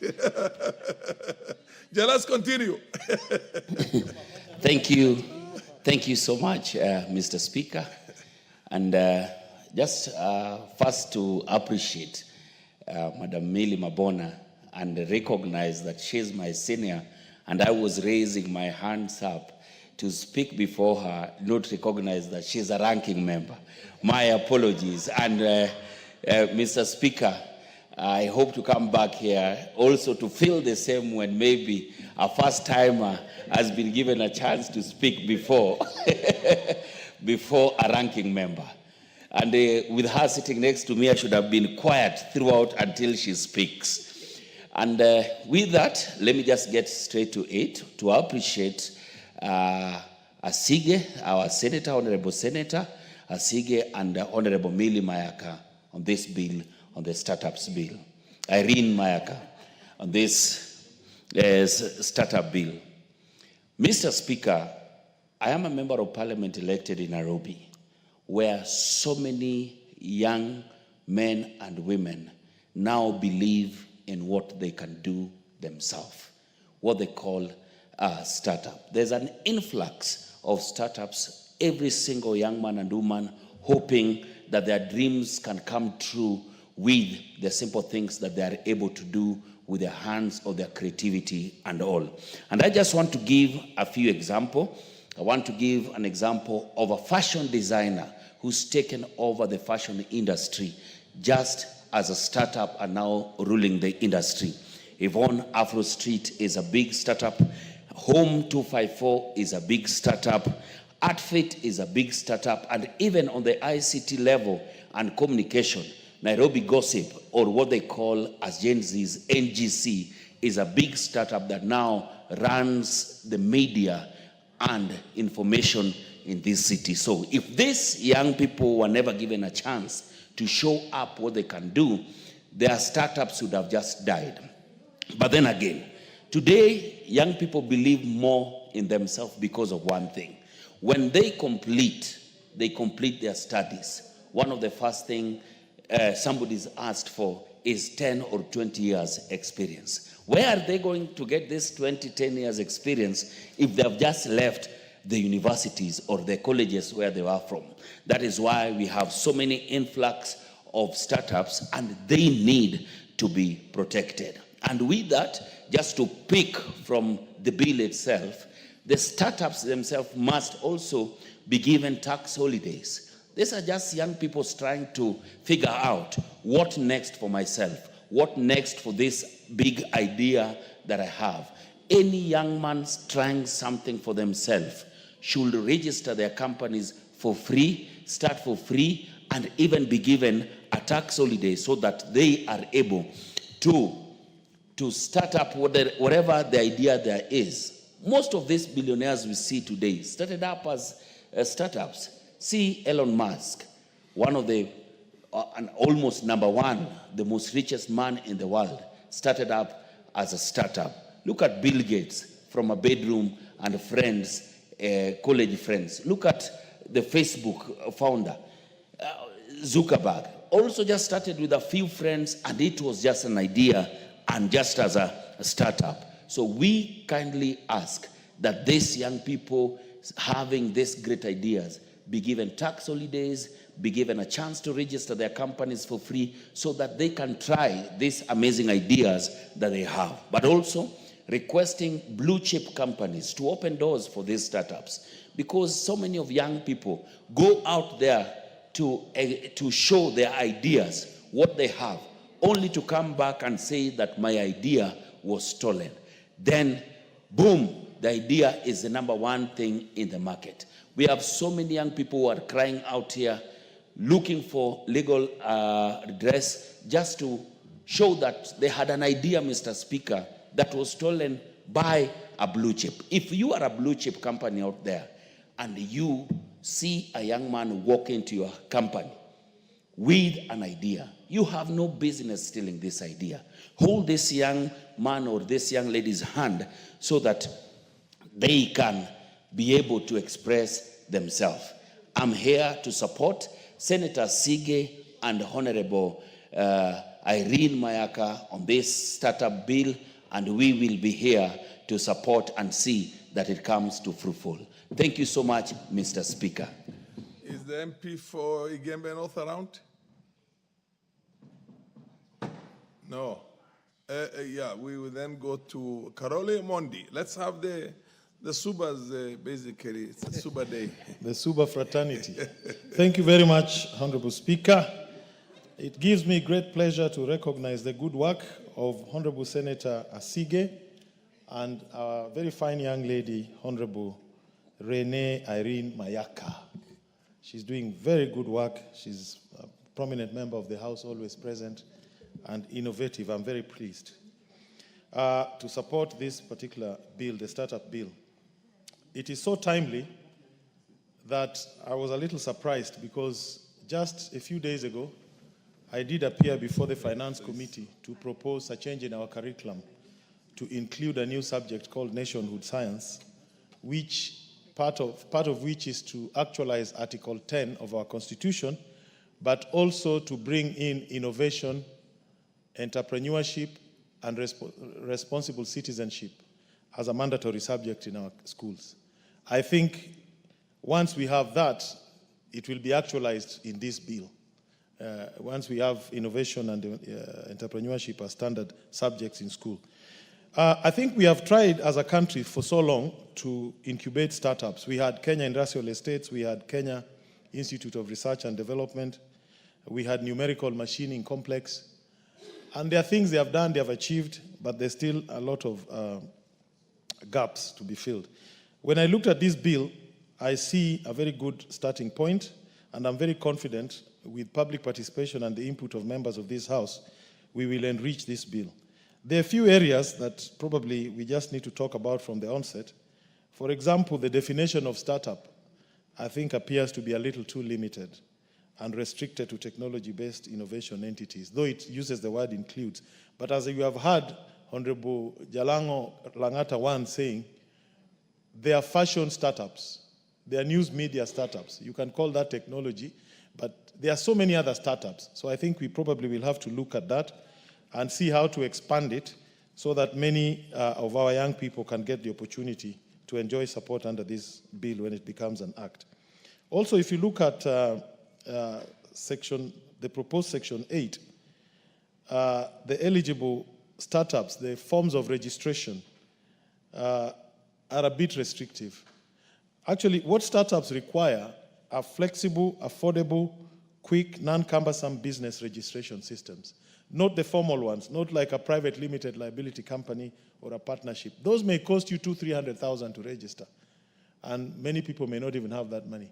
So I think they need a special category of registration, and we will have to do some work on that and figure out how to improve on that. And also, if you look at the requirements that to qualify, one must have 90% of its shares owned by one or more citizens of Kenya, and at least 15% of the entity's expenses attributed to research and development. If you check the experience of Silicon Valley, most of the startups are actually collaborative. They are not restricted by national boundaries. An Indian guy goes into Silicon Valley, meets an American, or sometimes just an Indian guy in Silicon Valley. In fact, that is why you'll find taxis, waiters who don't even speak English, because majority of the innovators are there from Southeast Asia. And so we probably don't need to put such restrictions. And to attract international startups and international capital, and to make it a really collaborative process, we need to have very extensive flexibilities on ownership as well as on regulation. Honorable Speaker, there are other very good items I've seen here, but which probably we will need to improve on. For example, on part 5, which is the heart of the matter, incentives for startups. I've read quickly what the proposed sections say, and if you look at the incentives, they reminded me of a miniskirt. A miniskirt is something that is long enough to cover the substance or the subject matter, but short enough to arouse interest. What I'm trying to say is that the incentives are not very expansive. I think they're a bit too restricted, and it may be useful to get a flavor of what startups really need. And in my view, one of the clearest things, as I've said, is clear licensing and regulatory frameworks. A few years ago, I had the opportunity to advise 2 internet companies that first came here, Africa Online and NairobiNet. There was no registration process. I advised them, start the business, the law will follow you. African Online followed, and they became very successful. NairobiNet waited for the law to come into place, and they never caught up with African Online. I think startups also need access to non-recourse funding, more so equity, in form of equity, as opposed to loans. So we need to strengthen Article 27 so that part of the incentive frameworks are how do we engineer this equity access for these startups. And many of the members have talked about intellectual property rights. It is a well-known fact that the startup companies probably do not even have the legal knowledge as to how to maneuver on protecting their intellectual property rights. But it has also been observed by economists that you can tell the future of a country by just going to the register of their intellectual property. The more they have and the more are registered annually, the more progressive that country is. So I think we need to strengthen those provisions, as well as give guarantees of access to contracts, government contracts, especially for startups. We already have the 30% for youth and women, but I think we need to have another category for startups. For example, most of the Korean companies you see actually were chaebols supported by government, both in terms of funding and in terms of contracts. Legal support. This bill needs to figure out how to extend legal support to startups for purposes of negotiating good contracts, but also ensuring compliance with various laws. Business development support. This bill, I think, needs to be expanded to include housing, like Kirdi. Where do you incubate? Where do you, somebody will have an idea. You don't want him to be in a garage. He needs an office where he can access internet, have meetings, collaborate. So I think we need to do that. And most importantly, business development support in terms of what Honorable Millie said, transition from informal to formal.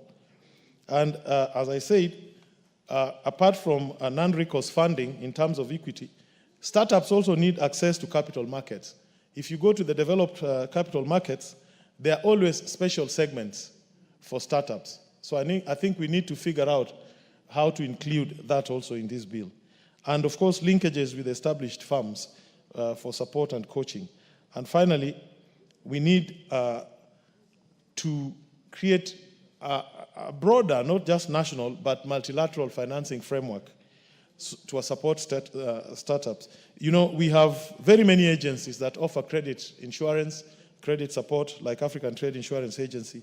And I think we need to also include that, so that if we can combine easy registration, good legal advice, affordable financing, and access to government markets, I think we will have a very robust startup environment for our young. Thank you, Honorable Speaker. I support. The Honorable Dr. Nyikal. Thank you, Mr. Speaker, for Followed by Madam Omenyo. Thank you, Mr. Speaker, for giving me this opportunity. And let me start by appreciating the Honorable Senator and the Honorable Member who have brought up this. Mr. Speaker, I rise to support this bill because this bill addresses probably one of our biggest challenges, which is youth unemployment. And this is a challenge that sometimes we see as a threat, but in my mind, is actually the greatest potential we have. Nothing can be bigger than human capital if properly utilized. And the people who are affected are mainly the youth who have the time and the energy to actually increase production and promote development in the country. Mr. Speaker, if you see how youth really struggle after the education, then you realize that the population growth in our country has not been matched with the job creation. And the education system, Mr. Speaker, has been in such a way that it has created more potential employees instead of creating potential employers. And therefore, Mr. Speaker, there's need in this country to encourage innovation in the way of business. And that is exactly what this bill does, in my view.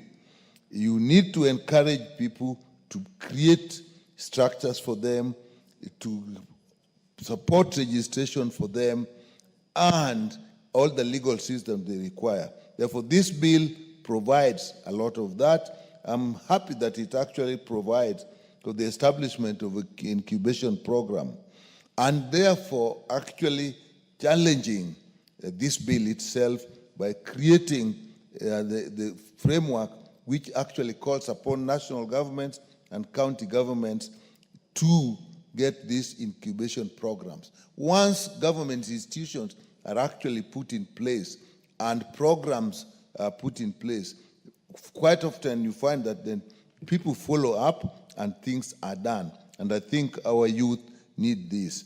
These programs will also give networks, and I think our people need a lot of network, particularly international network and even local network. There may be, and there are, young people who have many ideas, very novel ideas, but they're unable actually to implement this unless they're supported with networks that can help them get along what they want. There are even ideas that young people will have, but they lack the systems and even the material support to research further. So they have the ideas, they carry the ideas, innovative ideas, but they do not know how to do research on how they can apply these ideas. And this bill does that by establishing the program. They also created the agency which will actually guide in the development of standards and guidelines which will enable interaction internationally and both nationally, and even competition. Even if they have innovative ideas, even if they have very bankable and very practical ideas, without support, they may not be able to compete internationally. I know of a young man who had something that they really wanted to show up and was invited abroad to actually go and demonstrate, and they couldn't. I was looking around if they can get support. I think these programs, if put in place, will support such people. This bill, Mr. Speaker, also creates a database, and I think if we can have a database which will accept anybody, any idea of startup that you have, however crude, it can actually be registered. And then that means now you can help them pick who needs business support, support them on how to develop even ownership structures, and support them on how they can seek investments. You need a database so that you can look at all that. And that database will also help in actually coordinating the efforts of various entities, government entities, non-government entities, that will help people who are in startup, people who are innovative. And Mr. Speaker, the legal support they'll also